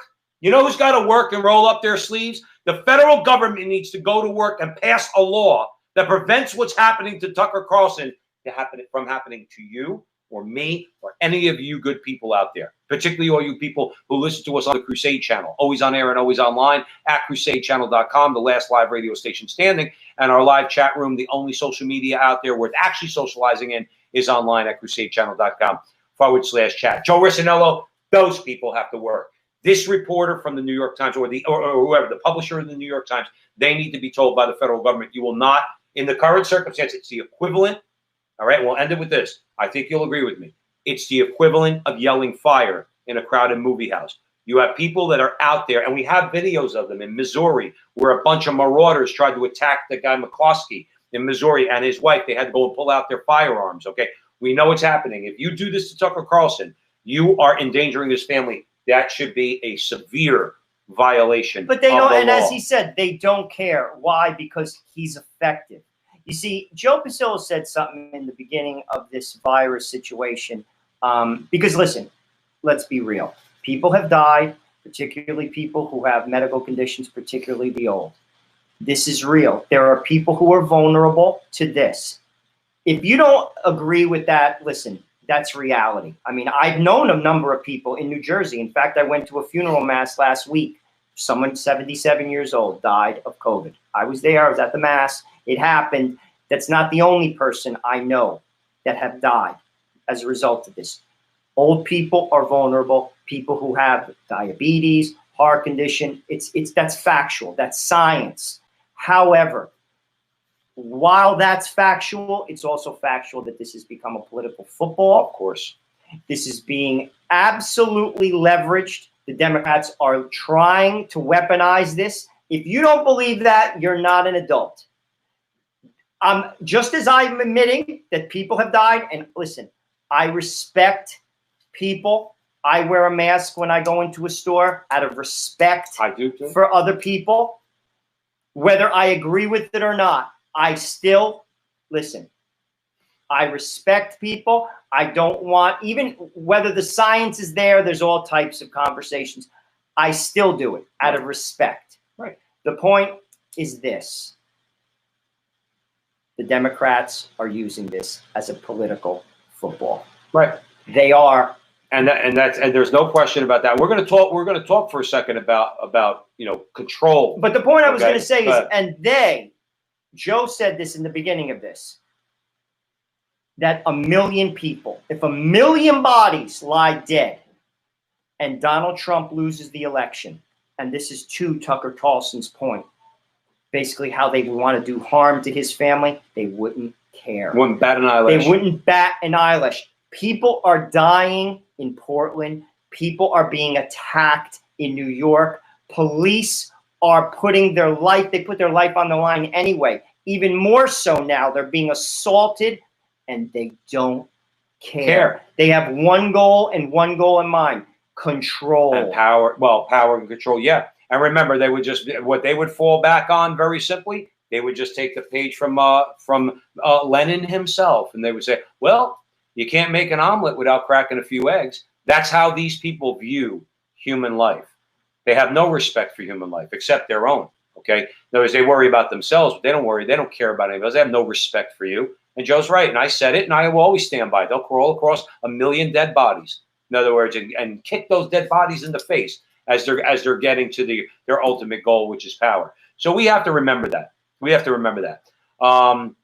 So is it time for a break? Yeah. We'll go to a break, and we're gonna continue with Tucker Carlson because again, we're gonna give you one of the reasons why the New York Times wants to do this to him. But we'll pick that up on the other side of the break. You're listening to The Frontline with Joe and Joe. Joe Pasillo, Joe Resinello on the Crusade Channel. Always on air, always online at crusadechannel.com, the last live radio station standing. Our live chat room, the only social media out there we're actually socializing in, is online at crusadechannel.com/chat. Please follow Joe and I on Facebook and like, subscribe, and share on YouTube. We got a lot of good stuff on there. Got a recent interview with John Horvat talking about St. Louis, statues of St. Louis in St. Louis, and a lot of other stuff we think you'd be interested in. So we'll see you on the other side of the break.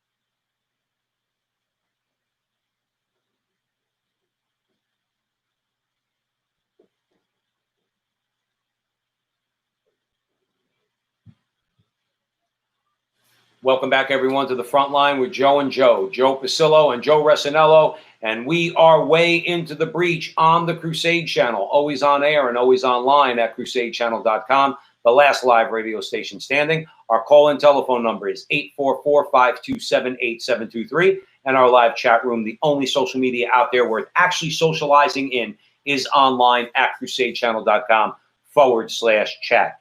So we ended the last segment. And we went off on a little bit of a tangent, but that's one of the things that Joe and I do. This is an everyman conversation. And when you're around your kitchen table, a lot of times conversations organically go in different directions, but they usually start at a place. So we started talking about Tucker Carlson basically being doxxed by the New York Times. It's a disgusting act. The Times needs to be called out on it, and not in a shamed and bullied way. They need the government. We need the government to step in and tell them that them and other news organizations can't do this. But now we want to give you an example of why they hate this guy so much. Because he talks about things that they really infuriates them, that he has the gall to actually bring up something that the Democrats are actually trying to do. Hit it, Joe Resinello. But Carlson is a very insightful guy. And as Joe said, he is in the culture war. He is a voice to be listened to, if you ask me. It's not a surprise that his show does as well as it does. I mean, he really has, I think, a very keen eye as far as what's going on, and he can articulate that very well. And he talked about something regarding the Senate filibuster. He warns of efforts to end the filibuster. He says no limit to the ways the Democratic Party are going to try to remake this country, and this is one of them. And he basically sheds some light on it. And according to Carlson, if Democrats took control of the U.S. Senate and ended the filibuster, as some of them Democratic members have signaled, they could set up a system of government that would favor the Democrats politically and electorally. This is a quote from Carlson. He says, "For more than 2 centuries, the U.S. Senate has required the support of at least 60 senators before they pass major pieces of legislation. That makes for a cumbersome system. It requires compromise and patience. It delays the passage of laws, I would think on purpose." That's what he's basically saying.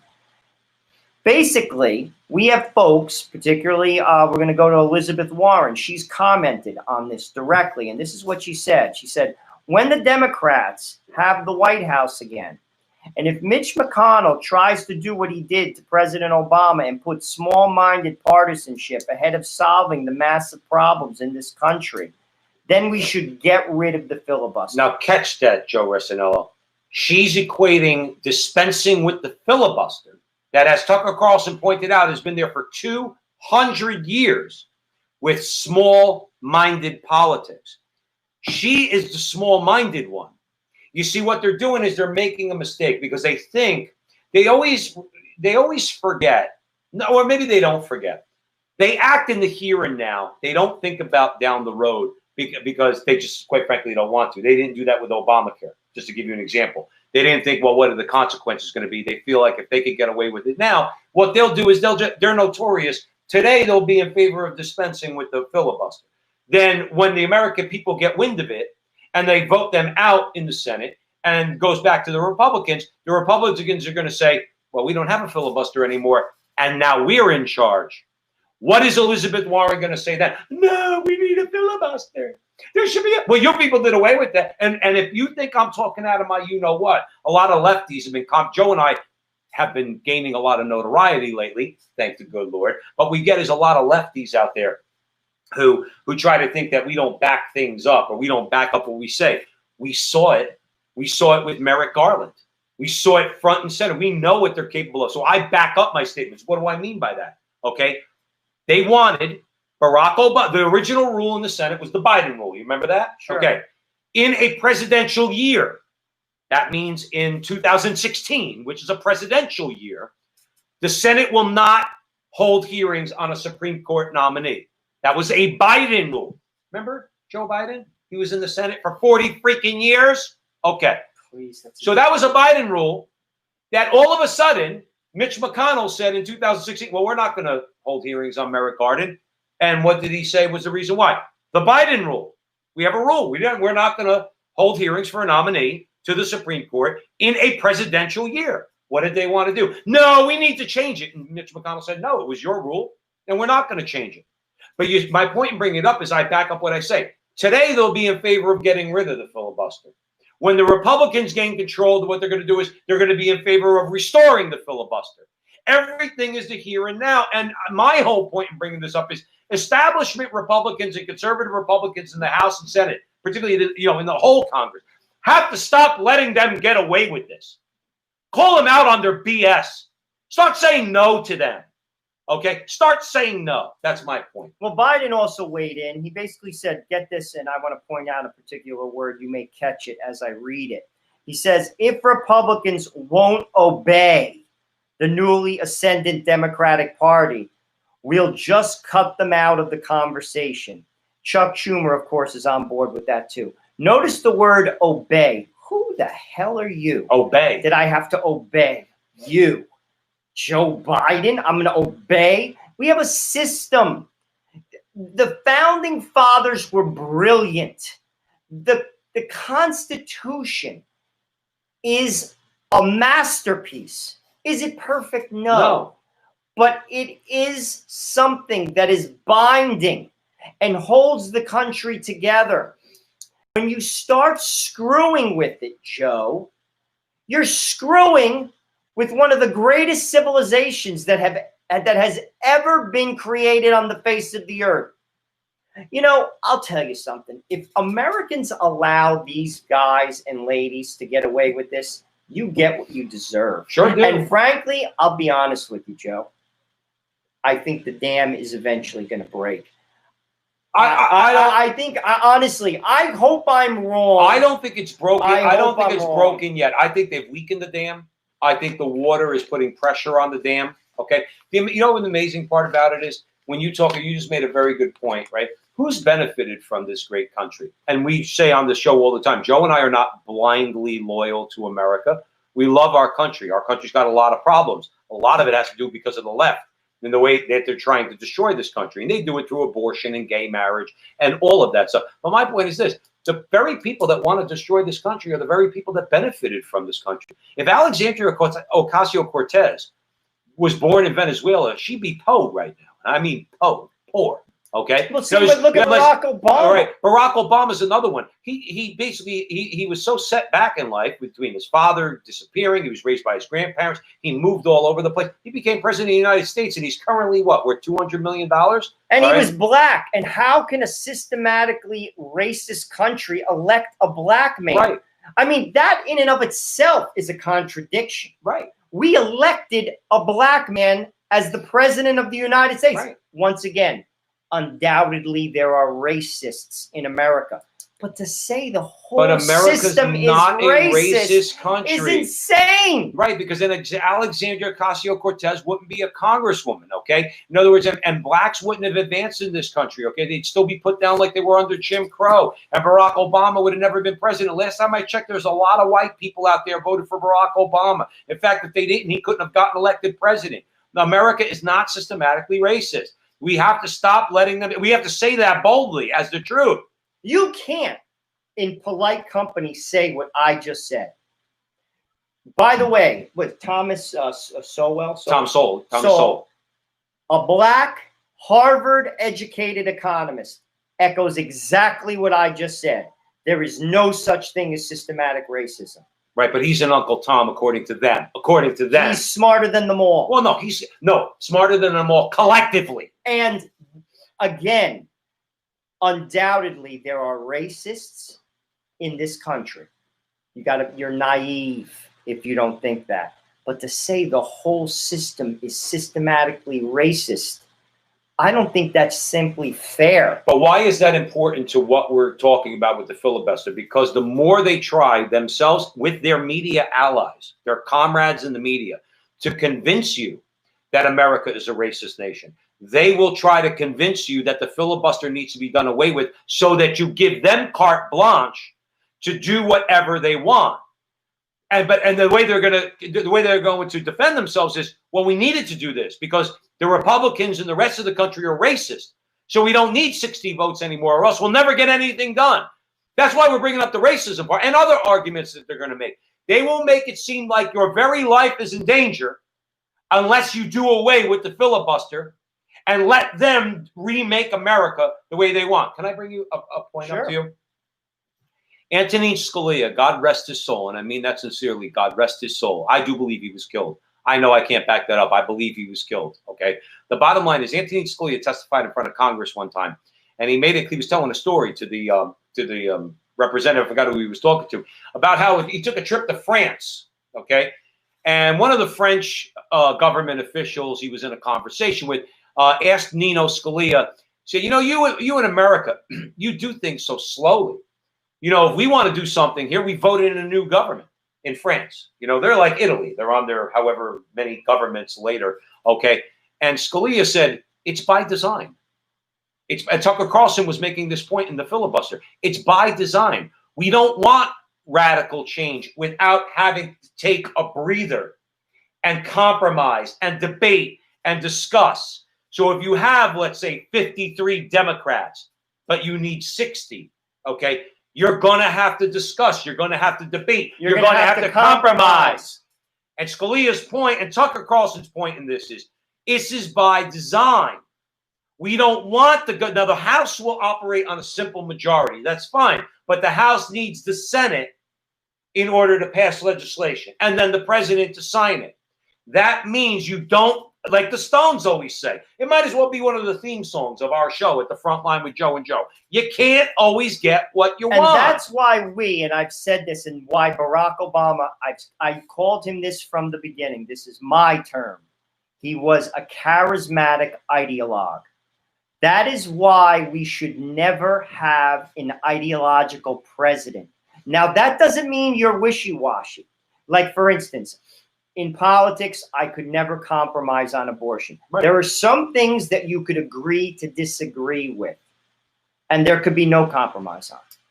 However, on things that require prudential judgment, everything should be discussed. Everything should be discussed. There are elements that both parties have good points to make on education, on the border, on economics, on infrastructure, that if we had a healthy and clear thinking and clear-minded society, we would be so much further along and so much better off. That's a conversation for another day. But what I'm saying is, ideologues don't work in government. And Barack Obama was an ideologue. And I'll say this, and I'm going to say, I've said it, and I'm going to say it publicly on this show. He was a failure as a president. He was a failure. He did not get things done because he was an ideologue. Mm-hmm. The majority of his 2 terms, he didn't have the House and the Senate. Nothing got done. Right. Because he refused. Oh, what would he say? I have the phone, the pen and the phone. Got the pen and the phone. Whatever, Barack.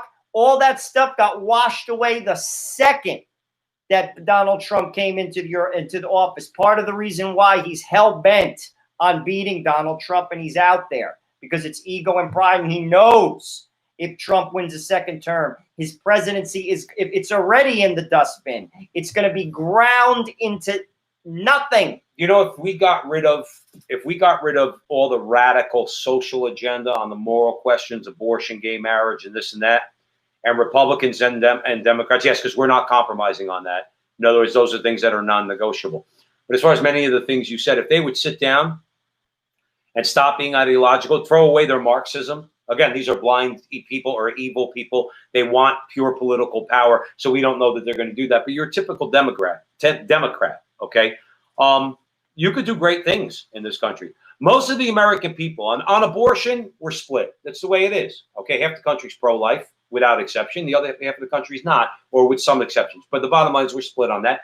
I don't think we're split on gay marriage. That was completely imposed on us by the Supreme Court. The vast majority of people, okay, do not agree with gay marriage. But leaving like those radical positions aside, we could do great things in this country if the party in question, the Democrats, okay, were not now completely 100% infiltrated by Marxists who simply, they don't want that compromise you're talking about. They don't want the compromise that Tucker Carlson's talking about where you have to work because you have a filibuster, okay? And they don't want. Case in point, Tim Scott with police reform. Right. Black, he's a Republican, but his bill was a moderate bill. Right. Many compromises went into that bill. Look it up, read it. It was voted. Not one Democrat voted for it. Right. You know, instead of, how about, let's talk, we're going to talk Chutes and Ladders and Candyland for a moment, because this is never going to happen, ever. But if you really cared about what happened to George Floyd, you would have passed that bill. Right. You would have gotten police reform, and there'd be no need to burn cities. But you do have a need to burn cities because you are trying to create chaos with the hope that it tarnishes Donald Trump and that he loses the election.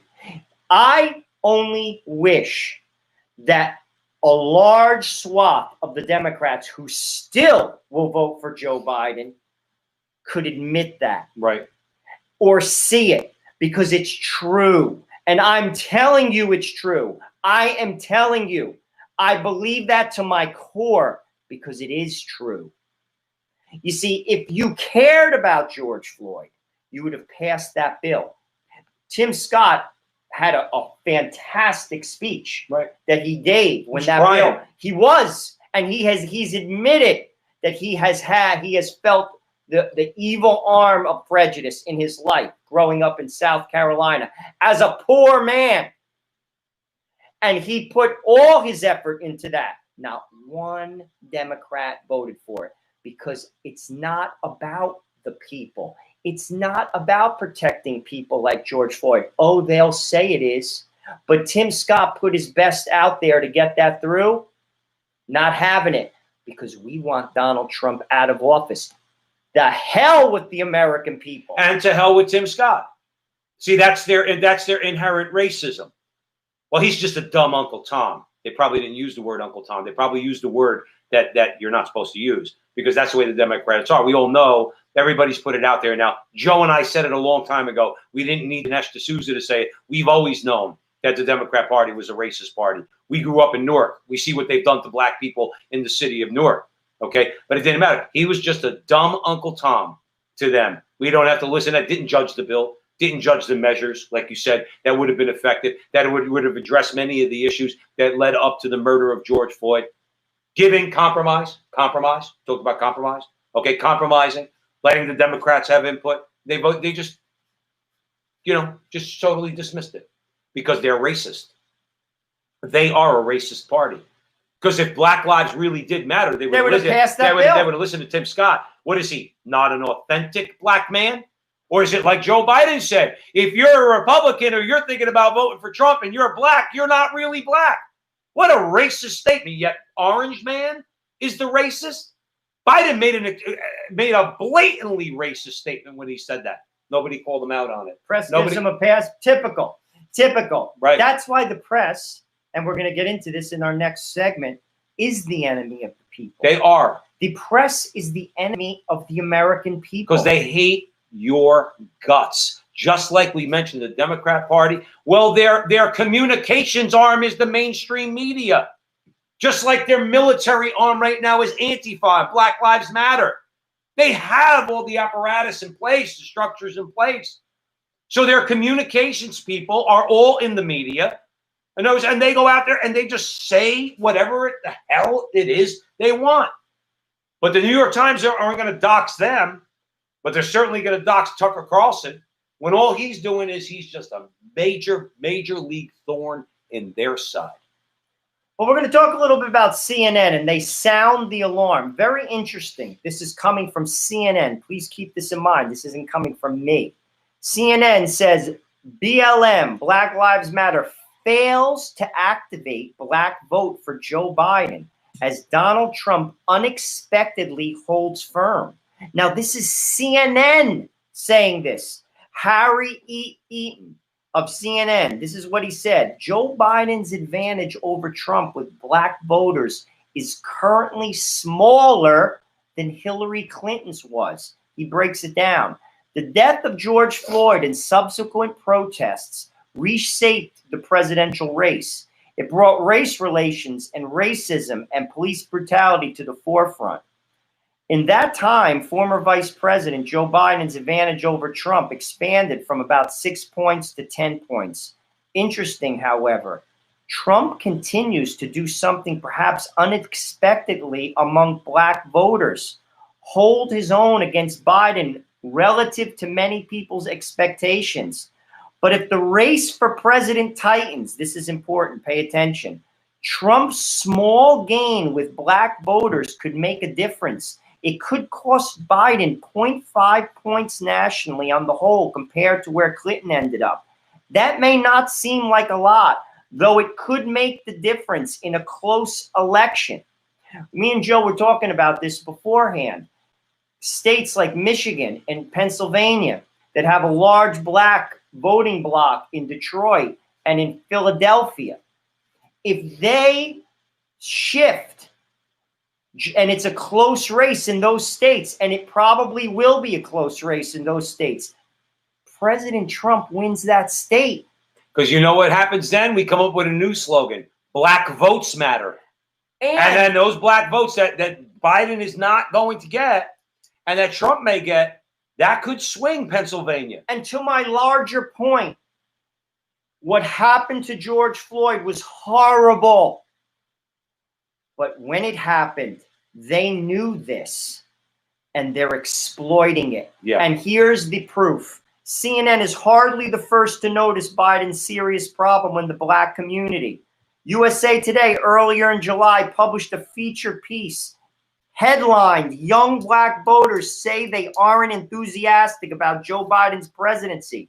Back in April, McClatchy's Alex Rotary published his own story detailing how the Democrats are worried, this is April, about Trump's strength with young black men and women and Hispanic voters. They know this. You hear that noise? You hear that noise? That's them quaking in their boots. They know this. And what CNN is saying now is this movement is not moving the meter, particularly among young black Americans. Your older African Americans are going to do what, let's say, the older Italians or the older Irish would do. Okay, those who are still in the Democrat Party, they're going to vote Democrat.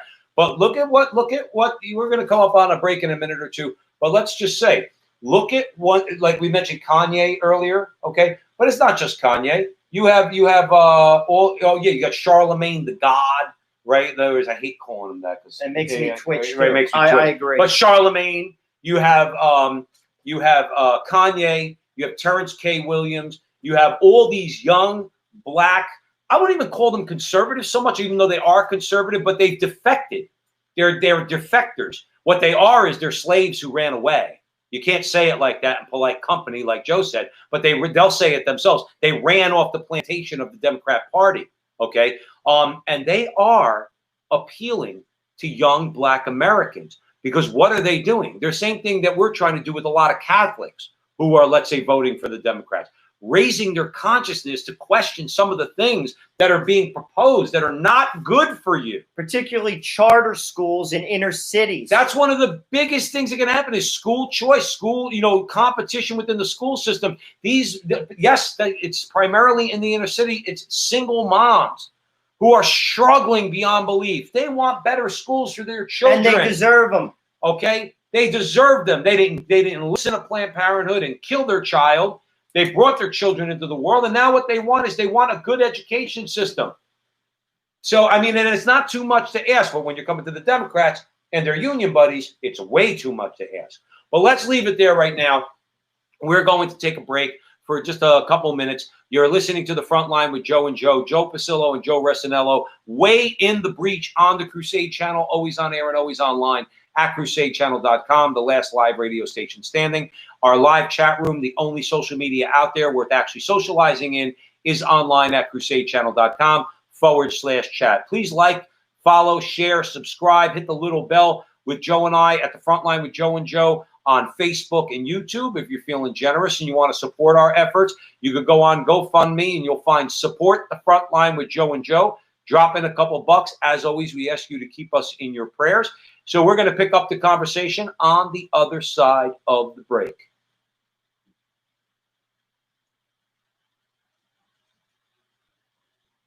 Good. Welcome back, everyone, to The Frontline with Joe and Joe. Joe Pasillo and Joe Resinello. And thank you for joining us in the breach on the Crusade channel. Always on, always online at crusadechannel.com, the last live radio station standing. Our call-in telephone number is 844-527-8723. And our live chat room, the only social media out there worth actually socializing in, is online at crusadechannel.com/chat. So the first two segments were kind of weighty. So I hope you don't mind, Joe Resinello. Let's have a little fun. You want to have a little bit of fun? But it's kind of having a little fun at the same time, okay? So we are going to go to cancel culture / Major League Baseball.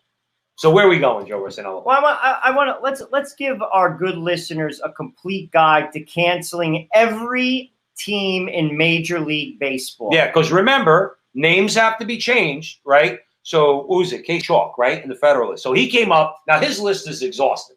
He went through all the teams in Major League Baseball. We're going to highlight some of the better ones. We think the good people on the Crusade channel will probably agree that these are valid reasons why these names need to be changed. But also, then we're going to go into a broader discussion about sports because I think it's out of control. We're going to touch on a quote from Charles Barkley. I think he really put a finer point on the discussion, and I think it'll spark a good discussion between Joe and I. But why stop with the Cleveland Indians and the Texas Rangers? When you think about it, every single team in Major League Baseball is irredeemably offensive. In other words, they're deplorable. Let's go down the list for a couple. Let me share them with you. The Red Sox. How can Sox be offensive, you ask? Well, did you know that the team stole its name from a colored team that played in Norfolk, Virginia in the 1880s? Cancel them. Cancel them because that is cultural appropriation. And by the way, we're not using the word colored. They did. It's in air quotes. The Houston Astros, honoring our nation's amazing space program, seems all well and good until you remember the movie Hidden Figures, which exposed the history of racism at NASA. Cancel them too. And also because it's not being very kind to the Jetsons dog. Well, there it is. There it is. Can I mention one? Go for it. Chicago White Sox. This one should be easy. Okay. In other words, they got rid of the red. They made the Redskins change it. The White Sox need to change. Their socks are white. So it's obvious that it's a connection to white privilege, okay, and oppression. And don't even, according to Mr. Chalk, don't even consider changing the name to Black Sox. In other words, to say if you wanted to appease Black Lives Matter, because Black Sox implies the corrupt Chicago White Sox. When was it? The 1919 fixing of the World Series. So White Sox, that's out. Oakland Athletics. It's amazing that in 2020 we could have a mascot so explicitly prejudiced against non-athletic people. The dreams of countless plump children have been shattered by this name.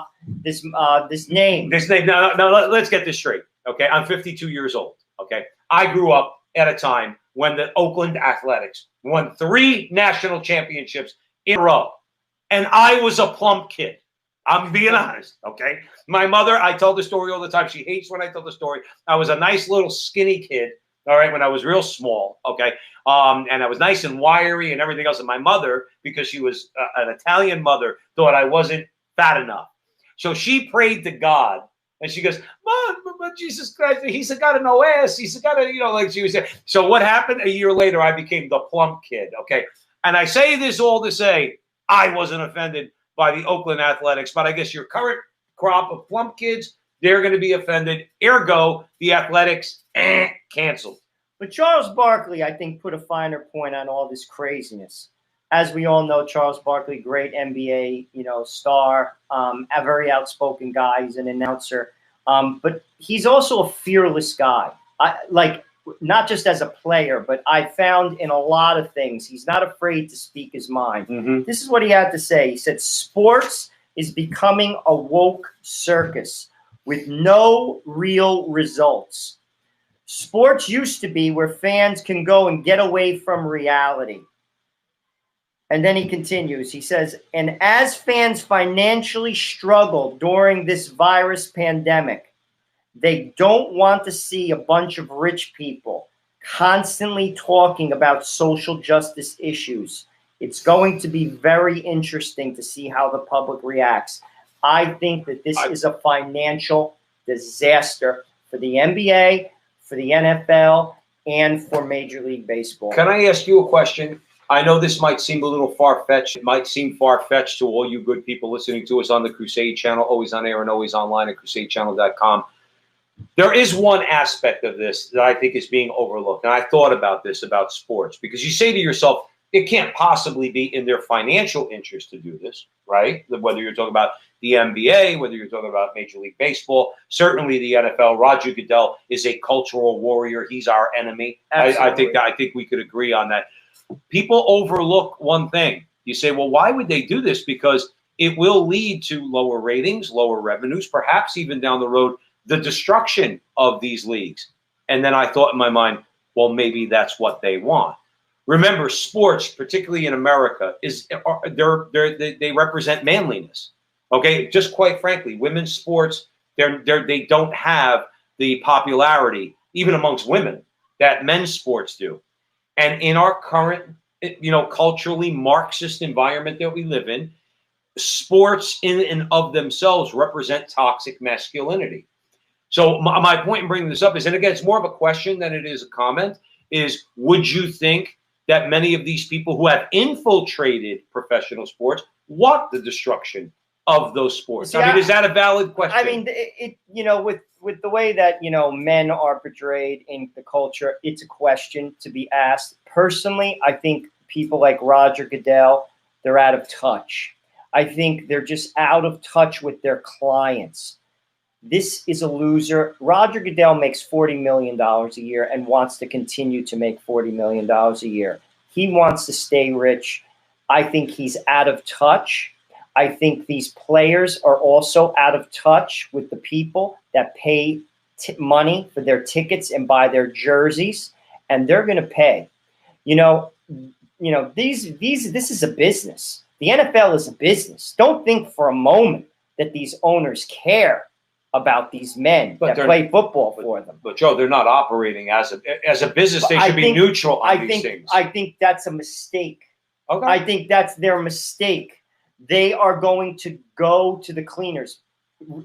Listen, managing directors at Goldman Sachs who are metrosexual, that live in Brooklyn aren't going to Jet games.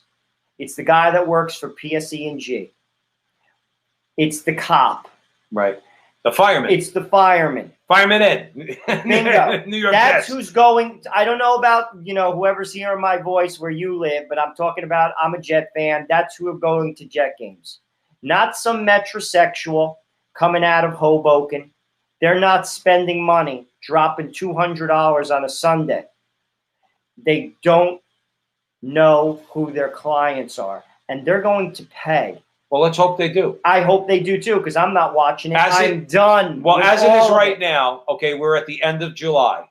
As it is right now at this moment, Joe and I are both avid Jets fans. Okay, I might be a little bit more fanatical. Okay, but we both love the New York Jets. We always have. Okay, we've been Jet fans our whole lives. I do not intend to watch the New York Jets. And we have our best quarterback prospect that we've had in a very long time in Sam Darnold, and we have a good team.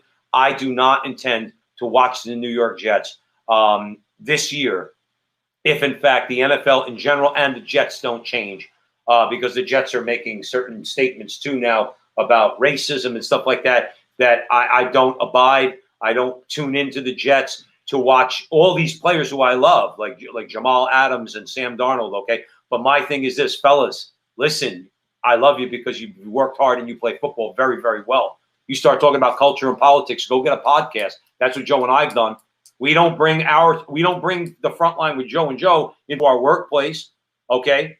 Why are we are there to perform a job for our bosses, and Jamal Adams and Sam Darnold and the rest of them, they're there to perform a job for the organization and to have a successful football team. Please remember like Joe said, remember your audience. I don't care if you say conservative things. I don't want you to say anything political or cultural. Okay? I don't. I want you to just play football. Do what you do best. And I'm going to give you a case in point. As you know, Joe and I are from New Jersey, if you couldn't guess by the way we speak. But, New Jersey loves Bruce Springsteen. Favorite son of New Jersey. I love the boss. When he plays concerts in New Jersey at arenas, days packed, could be 20 concerts. I went to one, I've seen him twice. I went to one maybe about 10 years ago in the Meadowlands in New Jersey, near where we live. And as we all know, his politics are way to the left. And this is in New Jersey. This is why I'm saying out of touch.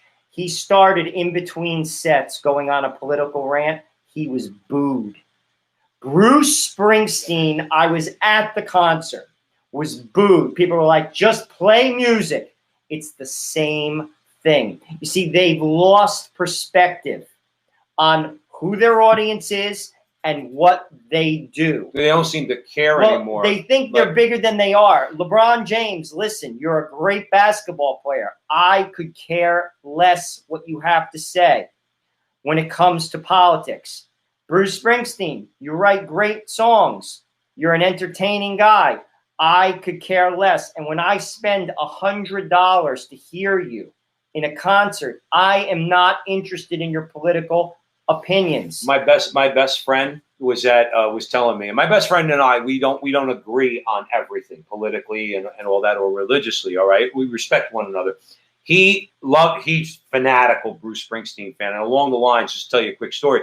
This was back when Obamacare was being debated and everything else, and Springsteen was calling it this blood feud over health care, which was just another radical way of putting it. It wasn't a blood feud. It was a matter of people who were disagreeing with the government takeover of our healthcare system. He started to go into it, but it was one of those times at a Springsteen concert where it's very quiet, because he was probably going to go into one of his slower songs.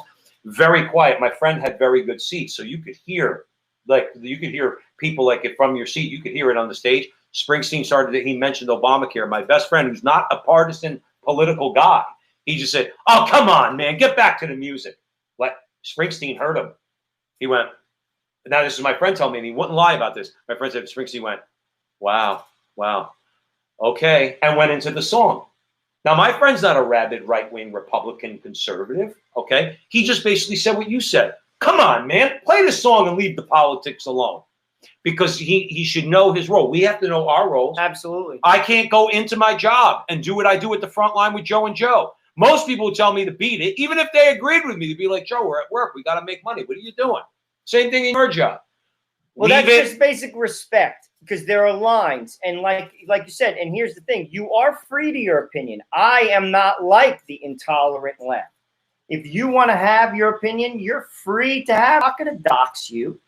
I have no problem with you having whatever opinions you have. That's what makes America great. Right.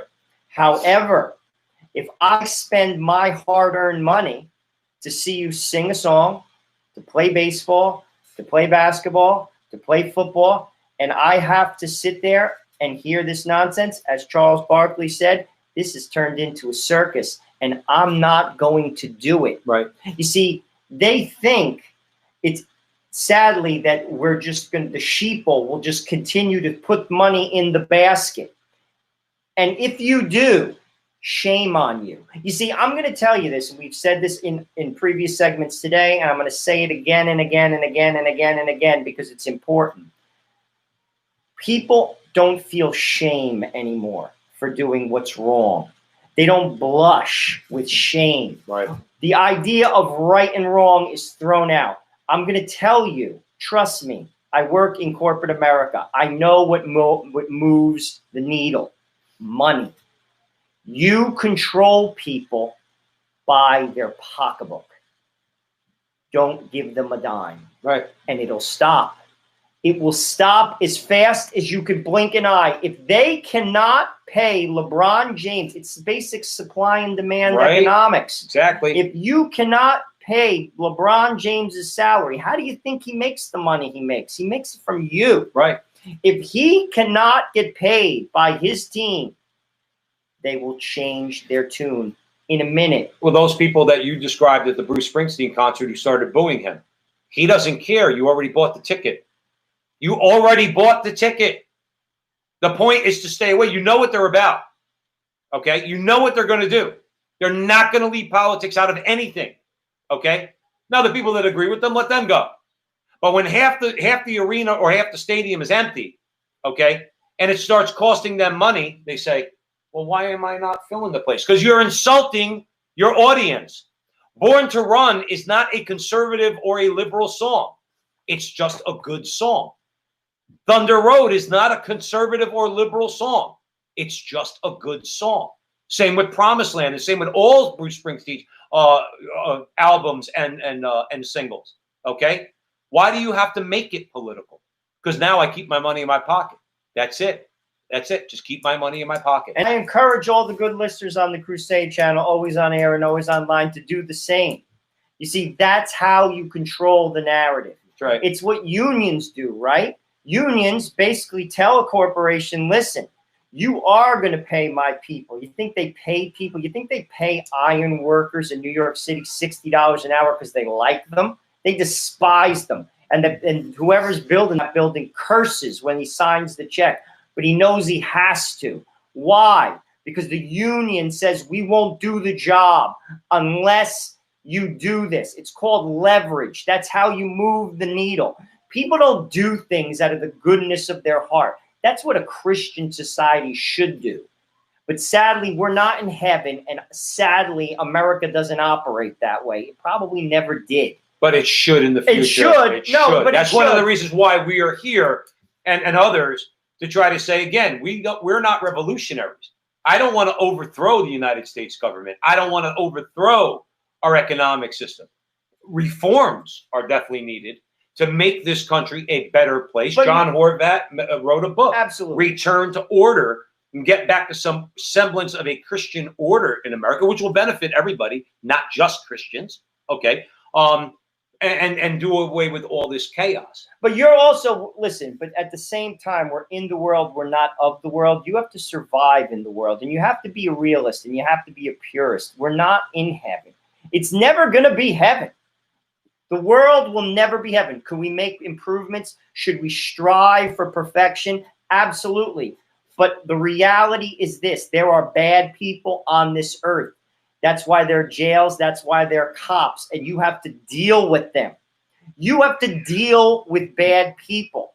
That's sadly in some circles of even the Catholic Church. I see it with some young people. Listen, I'm going to raise my kids Catholic. I pray the rosary with them. We go take them to church. I like to think I demonstrate a Catholic Christian ethic in my house, sharing, goodness, being polite, being responsible, respectful. However, not everyone's going to play that way with you. Mm-hmm. You have to be in the world and you have to deal with all types of people. And sometimes I think it's almost being unrealistic. And why do I bring this up? Leverage. You're in a fight. You're in a war. There's leverage. You're defending your own. You're defending your home. You're defending your paycheck. You're defending your job. You have to use intelligence. You have to be shrewd. You have to swim in the pool to survive. There is no utopia. Now, do you do it like a Christian? Absolutely. But you also have to fight when someone's fighting you. And why do I bring this up? Boycotting money. I choose to spend my money the way I want to choose to spend it. Mm-hmm. And I am not supporting Bruce Springsteen. I am not supporting the NFL. I am not supporting Major League Baseball because I don't want to hear it. And Charles Barkley is spot on. He actually gets it. He is basically saying, oh, we'll see how the reaction is. He gets it. Right. And you should do the same thing. Right. Screw you. I'm not giving you my hard-earned money so I could hear your nonsense. People spend money to listen to Joe and I on this station. There are many people that would say, I will never listen to them. You're free to do so. You're free to do so. That's what makes America great, good, whatever. Go listen to Rachel Maddow. Go ahead. And fill your head with crap. But what I am saying is I'm free to do what I want to do with my money, and there is no way that I'm supporting this nonsense. With my hard-earned money, I work too hard. I agree. You're at the front line with Joe and Joe. Joe Pasillo, Joe Resinello, and Way in the Breach on the Crusade channel. Always on air, always online at crusadechannel.com. So in the course of that conversation, we brought up Catholicism. Okay. Well, guess who else is bringing up Catholicism? Here's a shocker. Joe Biden. This story is ridiculous. This story is so ridiculous because it shows you how the media operates. Their double standards, their hypocrisy, their duplicitousness, and just overall the way they operate. Just listen to this disgusting story. The liberal media is calling Joe Biden a devout Catholic. Right. But obviously we know that Joe Biden and the Democratic Party support abortion on demand. This is factual. Up to the moment of birth. Absolutely factual. This is not our assumption or our assertion. This is factual. The Associated Press headlined Biden. This is what they said. Biden bid touts faith. Courts even religious conservatives. Let me just read a couple things and then we're going to have a discussion because I think this is absolutely and utterly ridiculous. Because either they're taking you for a fool or they're playing you, which is taking you for a fool. Reporters Elena Shore and Jack Jenkins insisted Joe Biden is a different kind of foe than Trump has faced before. One who makes faith a central part of his persona, often literally wearing it on his sleeve. They played up, this is someone from the Associated Press, they played up Biden carrying a rosary that belonged to his late son, Beau, into the Democratic debate. The deputy political director, John McCarthy, declared Biden's identity as a very devout Catholic and person of deep faith is baked into the core messaging and core functions of the campaign. I have a question. These people high? They're smoking crack, abortion up until the moment of birth, forcing taxpayers to pay for it, reversing every regulation that Donald Trump put into place so that less babies die in the womb. And they're calling this guy a devout Catholic. And by the way, I thought that that's not supposed to count for people. Let's break it down. Some of Biden's quote-unquote Catholic ideas, and then I think we could have a direction in many different basic. Oh, we could go on for days about this one. There's no mention by the Associated Press of Biden's current supporting position on abortion on demand, as Joe said, including forcing devout Christians into funding it with their taxpayer dollars. Now, here's a question I got to ask you. I'm sorry, Joe. I'm sorry. But here's a question I got to ask you. You're using government power to coerce a bunch of nuns, old nuns, who take care of old, sick people who are indigent and about to die. That's what these nuns do. That's what the Little Sisters of the Poor do. They are decidedly Catholic. And Biden is a devout Catholic when he wants to pick on them, abuse them. And even though the Supreme Court just ruled in their favor, he is promising to force them to provide for contraception in their insurance plans for their employees, or he'll drag them into court again. So do me a favor, spare me this lie. And all Catholics better get this through their head. I will never say a person's not a Catholic without knowing.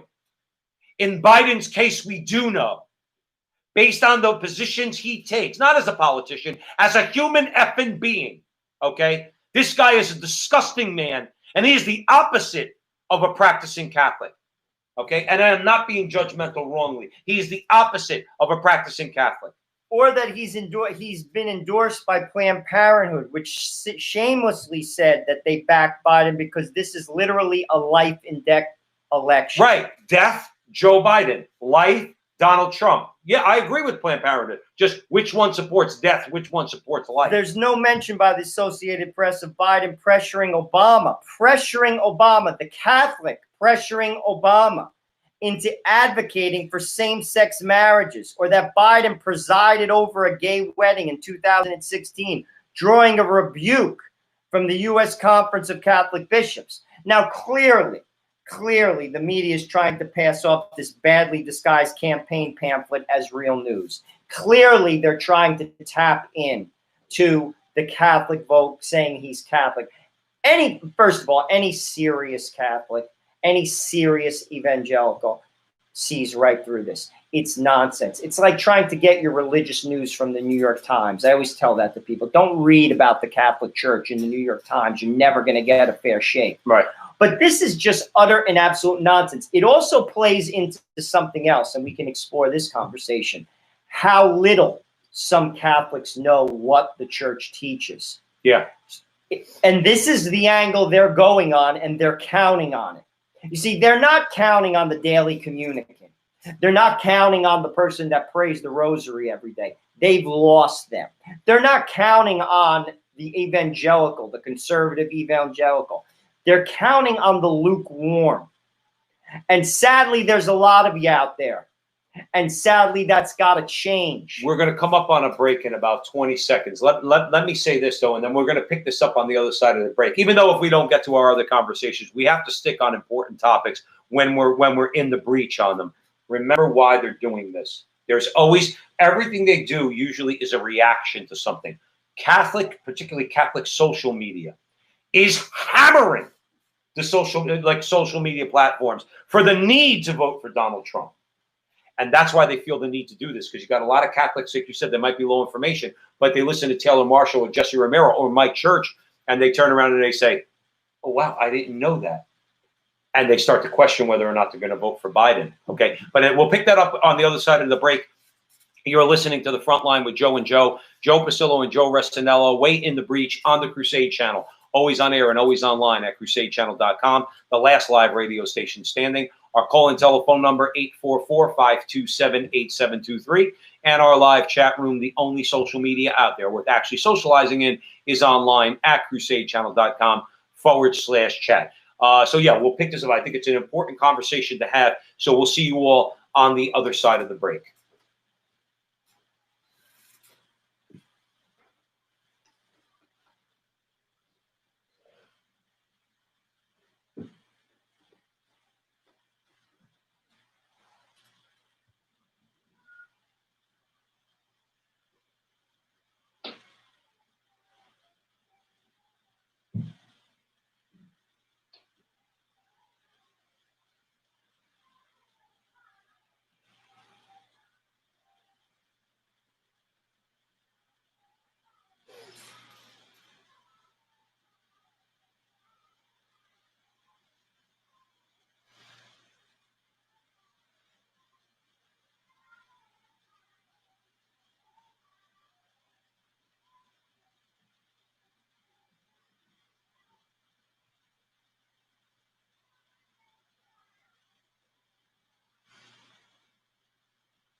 Welcome back, everyone, to the front line with Joe and Joe Pasillo and Joe Resinello. And we thank you once again for joining us way into the breach on the Crusade channel, always on air and always online at crusadechannel.com, the last live radio station standing. Our live chat room, the only social media out there worth actually socializing in, is online at crusadechannel.com/chat. Follow Joe and I on Facebook and YouTube at the front line with Joe and Joe, and do all that fun stuff. Like, subscribe, share, all that.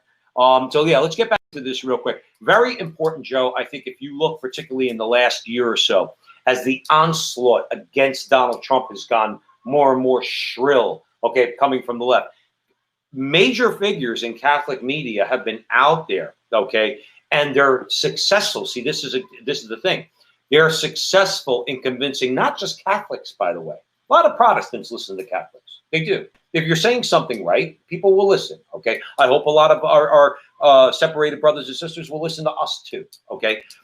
But they're out there and they're making very good points about why it is not only morally acceptable to vote for Donald Trump, it's desirable, and it's morally unacceptable to vote for Joe Biden or right now any Democrat, okay? Because of what that party represents. That's why I think they're doing this. I think this is an example of the Democrat apparatus. This is their media allies going out there to push a narrative that they know is a lie. Once again, they know it's a lie. It's a lie. You see, this is something they're cloaking their agenda. You see, that's what the devil does, by the way. And the devil is real. That's why Mike calls them the Democrats. They're cloaking their agenda. They're trying to fool you. The truth, when you speak the truth, you don't have to hide. No. You don't have to hide. I always say, I'm a pretty, straight up and down the line guy. I always kind of have been. And I have my taxes. I work for, a corporation. I don't have a business, and everything I basically, do is reported. If someone came to me and said, Joe, I want to see your taxes, 10 years, I'd say, go look at them. I don't care. Go look at them. I didn't do anything wrong. Look at them. Why? Because I didn't do anything wrong. You see, the point I'm trying to make is when you lie, you're hiding something. Right. And they're hiding something. It's the same thing when they try to pitch that Joe Biden is a centralist or a moderate. He is not. Right. He is not. Maybe at one time he was more towards the middle. But right now, the Democratic Party would not permit any candidate, never mind Joe Biden, from being in the middle. And they know that that's a loser, my friends, and it is. And why could you say that, Joe Resinello? Well, I'll tell you why. Bernie Sanders lost to Joe Biden because the Democrat that sits on the bus across the country, the normal guy, is not interested in Bernie Sanders. That's why he lost to Joe Biden, who has one foot in the grave. He's a beat candidate. Let's be honest. If this is the best you have, you don't have much. Well, don't they know that? I mean, look at all the tactics that they're trying to employ to, like we said earlier, and Michael Voris was the first one who phrased it this way. So I'm borrowing from him when he said they're trying to drag Biden across the finish line. This is just part of their tactics, trying to get people out there. Look, they know that as it stands right now, the Democrats, Biden will probably lose the Catholic vote. And my understanding is that in recent memory, there hasn't been a president who was elected president that did not get the majority of the Catholic vote, whether it was 51% or 65%. Obama got the Catholic vote. Bush got the Catholic vote. Trump got the Catholic vote. Papa Bush, Clinton. In other words, they all got the Catholic vote. They're trying to nibble around the edges to pick off Catholics who, God bless them, they might be a little less informed. Maybe they don't like Donald Trump. Maybe they're lukewarm about him, okay? But they come from Democrat families, Italian, Irish, German, Polish. They say, oh, I could vote Democrat, but they don't know. But now in the face of social media and all the traditional Catholics out there saying, look, man, abortion is not under prudential judgment, okay? Nor is gay marriage. Nor is contraception, for that matter, by Absolutely. the way, okay?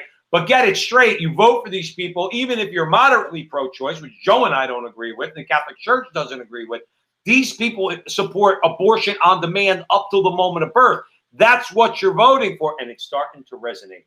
It's starting to get through. And the Democrats see that majority of the Catholic vote slipping through their fingers. And what do? They get the Associated Press and all their comrades in the media to say, Joe Biden is a devout Catholic. And that's another. And Trump is a disgusting And that's person. another reason why they don't want to debate.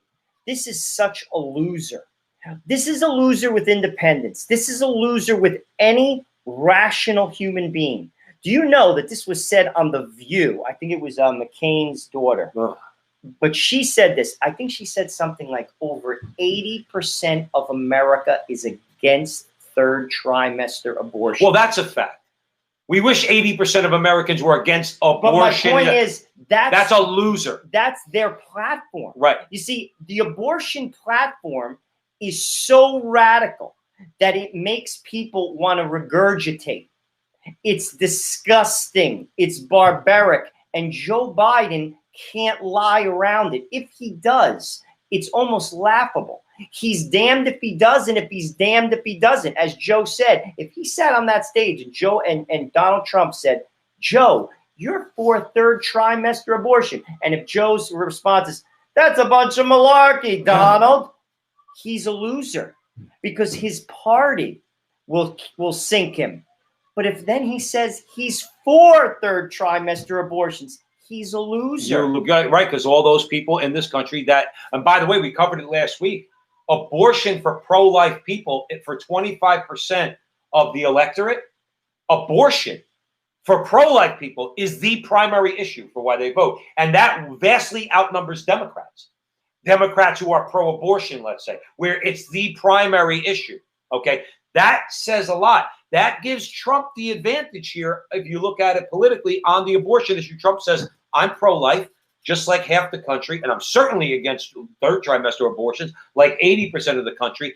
And that's going to resonate with those 25% of the electorate that say that is their primary issue. Whereas it's a loser, like you said, all the way around for Biden. It's a loser. The unenthusiastic leftist that you described earlier when it comes to Biden, if he backtracks on abortion on demand up till the moment of birth, that person doesn't go out and vote for him. Doesn't go out and vote for him on election day. So listen, when the Democrats are in a position where it's lose-lose, nothing makes Joe and I happier. We get very happy when they're in that position because Republicans have been in that position for a very long time. So when they have to go through it, good, you deserve it. Well, let's talk a little bit more about Planned Parenthood. There's some good news. Planned Parenthood in New York removed the Margaret Sanger name from their flagship abortion clinic. They announced this last week, and basically, as we all know, Margaret Sanger is a eugenicist. What does that mean? She basically believes, and she's the founder of the organization, that certain people shouldn't basically reproduce. Certain segments of society. This is well documented. And this is funny. I find it interesting that they're now taking her name off this now. You attack Christopher Columbus first and you don't attack Margaret Sanger. Right. We've been saying this for a long time, Joe and I. And Barack Obama, we've covered this on previous shows, actually considered, this is how either he takes you for a fool. Actually, that's the only way. Or he doesn't know himself, but I think he's just taking you for a fool, the American people. He considered her putting her name, her face, on one of the bills. Right. This is a fact. Right. And it was the black pastors that spoke out against it in the South. You see, and they said, absolutely not. This woman is on the record. She actually is a racist. Right. And this is the last of the line that they're conceding the fact that they want to take her name off. There's a street sign, and they want to take her name off the flagship abortion clinic in Manhattan, where Joe goes and protests once a month on first Saturdays. So I did a video down there a couple of weeks ago, or the first Saturday of last month, or this current month. We're in July, and basically made that point because others who are in the pro-life movement, who go down there every day, not just every week or once a month, okay, they're the real frontline people in that fight. They have gotten a number of turnarounds. Turnaround means a woman who's walking into Planned Parenthood and literally turns around and does not have the abortion. That is a success, a victory when that happens for the pro-life witnesses that are out there. Many times I've been told they have gotten these turnarounds amongst young Black and Hispanic women, okay, who once they realize and they point to the sign that says Margaret Sanger Square, and then they point to the Planned Parenthood sign on the building and say that racist eugenicist founded that place that you're going to walk into right now because they're convincing you to kill your baby. And they're doing so because they don't want more Black and brown people in the world. They've gotten many, many turnarounds simply by pointing out that that woman, was a racist, okay, and a eugenicist. So that's number one. Number two, this originally when I saw this story, and I had gotten an email from it prior to seeing the story, I did a video. I wanted to organize an effort to go down there and take down that statue. I wanted to do to them what they've been doing to Columbus statues. Now, a good priest talked me out of that. Let's be clear. And many of you know, and Father Stephen Ibarato said, Joe, not the way to go about it. And I listened.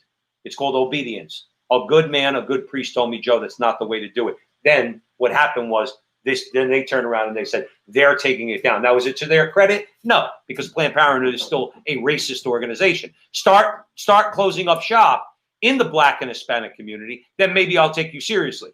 Okay, but you're not going to because you're an inherently racist organization. And your bread is buttered in minority communities. Some people will claim otherwise, that she wasn't a eugenicist. There are people who still believe that to this day. Do you know that about 6 months ago, I talked about this on a show, I'll repeat it. I got into a conversation with someone at work. He's very well-to-do guy. He's an engineer, and he was talking about abortion. And he has daughters, and we got into a little bit of an abortion conversation. I shouldn't do this, but sometimes it happens. Anyway, do you know that he lives in a very affluent town in New Jersey? That he said to me, point blank, he said this. He said, abortion basically regulates the population of poor minorities who can't take care of their children and who would be basically thrown into a life of crime. And that's one of the reasons why he supports it. He actually said that to me. That is I swear. Now, Joe and I don't like to throw around the word racist because that's what the left does. That is a profoundly racist statement. Is disgusting. And I'm going to tell you this, because, I'm not the type of guy, I'm not running to HR. That's not my deal. And we were having a conversation. I was utterly and absolutely flabbergasted by that statement, said publicly. Why I say that, if we heard what people say behind closed doors, I always say this to my wife, you don't even realize the type of conversations that people have behind closed doors when it comes to race, when it comes to anti-Catholicism, when it comes to all types of nefarious subjects, satanic behavior, how people behave and actually think and speak at their own kitchen table. This gentleman actually just said it. He said that. Margaret Sanger, this is what she's about. There are people who think that to this day. And I want to just chime in, and then we're going to go to our next story. Yeah, sure. I do want to mention, though, there was a number of comments that were made by pro-life leadership, but I do want to mention, many of you know who she is, Marjorie Dannenfelser, and she's the president of Susan B. Anthony List. I liked a couple things that she had to say in particular. She said Planned Parenthood's, quote, next step is recognizing that Margaret Sanger's racist legacy continues today as abortion continues to disproportionately impact minority communities, especially the Black community. And she ends with this. She called on, now I would love this. This would be a major defeat for them. Okay. She called on Nancy Pelosi and Hillary Clinton to, quote, disavow and return their Planned Parenthood Margaret Sanger awards immediately. Closed quote. Where's the New York Times? Where's Black Lives Matter? Where's the media? Basically screaming from the rooftops that they accepted an award from a known racist, named after a known racist.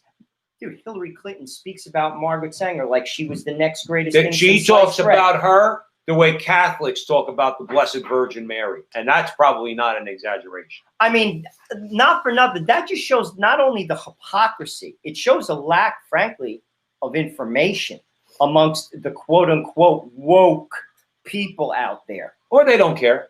Actually, you're right, Joe. Or they don't care. Right. Because it's all about get rid of Trump. You see, too much of that crap. We covered that last week. It's not a good enough reason to vote for Joe Biden just because you don't like somebody. This isn't the third grade. We're not playing kickball at recess. Right. And you don't get to take your ball and go home. I mean, for crying out loud. How much did you want to beat the crap out of the kid who said who didn't get his way? He said, "Well, it's my ball, and if I don't get my way, I'm taking my ball going home." Like you wanted to beat the crap out of him and then take his ball and then you go play and tell him, "Well, now you go home." That's the way these people make us feel. So we got about 8 or 9 minutes left. You're at the front line with Joe and Joe Pasillo, Joe Resinello in the breach on the Crusade channel. Always on air, always online at crusadechannel.com, the last live radio station standing. Please follow Joe and I on Facebook and YouTube at the front line with Joe and Joe. And if you're feeling generous on GoFundMe, you can find us at Support the Front Line with Joe and Joe and drop a couple bucks in. And remember always to keep us in your prayers. So we'll probably get to one more story. Where are we going to head, Joe? Now, we say all the time, okay, we're not ideologues, okay, and I will dispute anybody who tries to make it seem like Joe and I don't criticize the right when they start with their shenanigans, okay?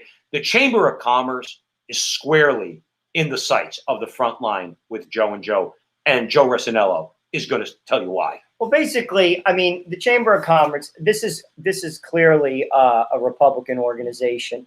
You have currently 26 million Americans that are out of work.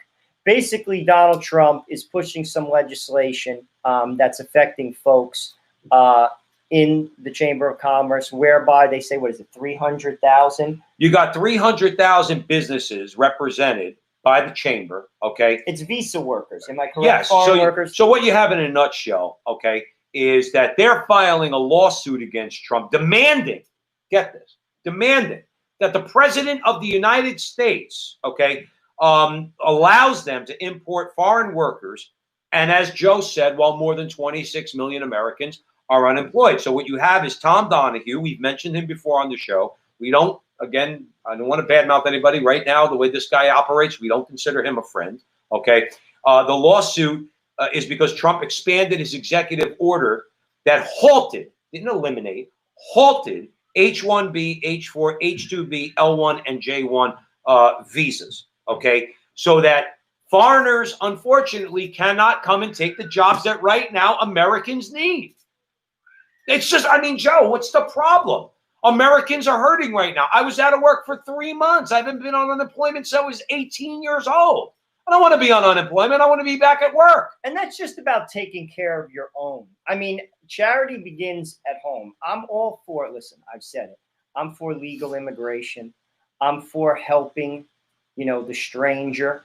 I'm all for that. But at the same time, there's 26 million Americans that are out of work. And the Chamber of Commerce, they're off. There are a lot of people that could fill those jobs, Americans that could fill those jobs. And frankly, that's where they should look first and foremost. Right. And when people need to start calling out the Chamber of Commerce, they don't want Americans filling those jobs because they have to pay those Americans more. That's the bottom line. You come from India. Joe's been to India a million times. He's seen the poverty in India, front and center. Those people over there will work for half of what an American worker works for, wants to get paid. And they'll do it. God bless them. I get it. Okay. They come from poverty. But the Chamber of Commerce has no excuse. And that's why they're doing this. You see, don't think that this is about equity or helping the foreigner.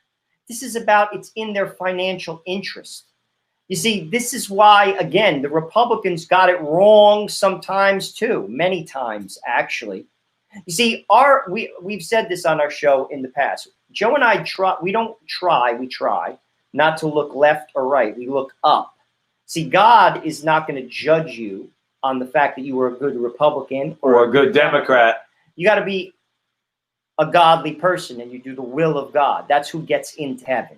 People who do the will of God on earth. What's the one prayer that Jesus taught us? the Our Father. What is it? Thy will be done on earth as it is in heaven. But Joe, a lot of these people are Christian. Of course, a lot of these Chamber of Commerce name people only. are I mean, Christian. there's tons of people. Joe and I, we were talking about this even before the show, and just in terms of preparing. I mean, I've worked with people who went to fancy Catholic schools, Notre Dame, Georgetown, Boston College. I don't see, I'll be honest with you, they throw elbows like savages. They live like Darwinists and like Right. they follow Machiavelli. They live like practical atheists. I mean, I've seen this in the corporate setting. Smart people, gifted people. But at the same time, they're savages. That's not the ticket to heaven. But Joe, when you have 300,000 businesses that represent or that need to fill jobs, that probably amounts to millions of jobs, and they want these people coming in from overseas, knowing how many people are suffering and out of work that could fill those jobs, and they want to sue the Trump administration so they could save money on labor costs, then sorry, this is part of that reform of our capitalist system that needs to take place. The answer is no. The answer, just like we say, the answer to the left is no on much of their agenda. The answer is no to you. American workers get paid American wages so that they can raise their families. You're doing business in America. You take care of Americans. You don't take care of foreign workers. You take care of foreign workers after Americans are employed, not before they're employed. That's the message to the Chamber of Commerce. Now, I will say this. They're suing and they're saying that the president doesn't have the authority to do this. Well, I'm not a lawyer. I'm not going to argue the case. Something tells me that the president of the United States has infinitely more authority on this issue than you do, Mr. Donahue. And that's the bottom line. Now, we have I think we got a couple minutes. But, Joe, touch on this real quick. We have one final story, right? You wanted to get I want to talk about this. I think it's a great story to kind of put things in perspective. I mean, leftist mobs have been attacking churches all over the world. And there's sadly, well, it's factual in my view. There's something satanic about it. After a string of attacks that rocked U.S. churches last week, Americans gathered Sunday with the hope that things might finally calm down. They didn't. If anything, the insurgents expanded their campaign to the global scene. Arson in Paris, excrement along church walls in southern France, statues defaced in Calgary. It all points to a dangerous turning point in this mob mentality. So what's the answer, Joe P? Well, this is my view. You have to know that promoting the truth and not giving a millimeter to these monsters, that's the only way you can fight. Have they been listening to the Frontline with Joe and Joe? They should be. Not a millimeter. That means just say no. And people need to find a voice, the voice of courage, and not give in. Don't get confused that this is about George Floyd, about racial justice. This is a Marxist, anti-American movement that is cynically using the incident of George Floyd and other things to promote things that are going to crush America. This is a deep spiritual ugliness that has hijacked what began as a legitimate grievance against the abuse of police power. It's time we spoke up, Joe P., and prayed hard that God would restore order. And here's the thing. I truly believe that if we prayed the rosary every day, Our Lady would bring peace to our nation. On October 10th, I want to recommend this to all good people out there. Fatima for America. Be a team captain and organize a rosary rally in your community. We are going to do a video on that, a separate video where we're going to really promote this, okay? We prayed in 2016. I am firmly convinced we did a rosary rally in our town. And before the 2016 election, a good Franciscan priest, Father Marius, came and led the Eucharistic procession in our town on a street. The cops were blocking it off. And I believe those prayers were answered. I really do. Because Donald Trump is a savior? No. But Hillary Clinton would have been a disaster. So God gave us a bit of a reprieve. We have to ask him for 4 more years. And then we have to do our part to help the president in fighting this culture war. So we're going to end it there. And we want to thank you all for joining us at the front line with Joe and Joe. Joe Pasillo and Joe Resinello. We were way in the breach tonight on the Crusade channel, always on air and always online at crusadechannel.com, the last live radio station standing. Remember, follow Joe and I on Facebook and YouTube at The Frontline with Joe and Joe. On YouTube, subscribe to us. Please hit the like for our videos and the little bell. That really helps with the algorithm. Follow us on Facebook. Share everything with your friends. And we have a GoFundMe campaign. If you want to drop in a couple bucks, if you like what we're doing, go on GoFundMe and look up Support the Frontline with Joe and Joe. And as always, please support us with your prayers. We know that you do. And remember that our conversation is your conversation, and that conversation is going on everywhere. We'll see you next time.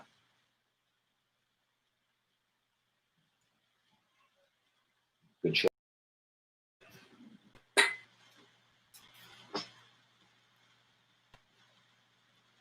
Hello again, everyone, and welcome to The Frontline with Joe and Joe. Joe Pasillo and Joe Resimo. And once more, dear brothers and sisters, let us go into the breach on the Crusade channel, always on air and always online at crusadechannel.com, the last live radio station standing. Our call-in telephone number is 844-527-8723. And our live chat room, the only social media out there worth actually socializing in, is online at crusadechannel.com/chat. Please follow Joe and I on Facebook. Follow our page. Please share it with your friends. We have a lot of content going on there, not only our Facebook show, but also a lot of interviews. So follow us there. Share it with your friends. And on YouTube, if you're watching this or any program that we do on YouTube, please subscribe to our channel. Please hit the like button and please hit the little bell, because with their algorithms, that's how we could get more widely seen, which obviously will help us to grow our audience. So we want to thank you all for joining us. We got a great show for you. As Joe and I always say, there's a lot of nonsense going out there right now. We're going to be covering Joe Biden and riots. We're going to be talking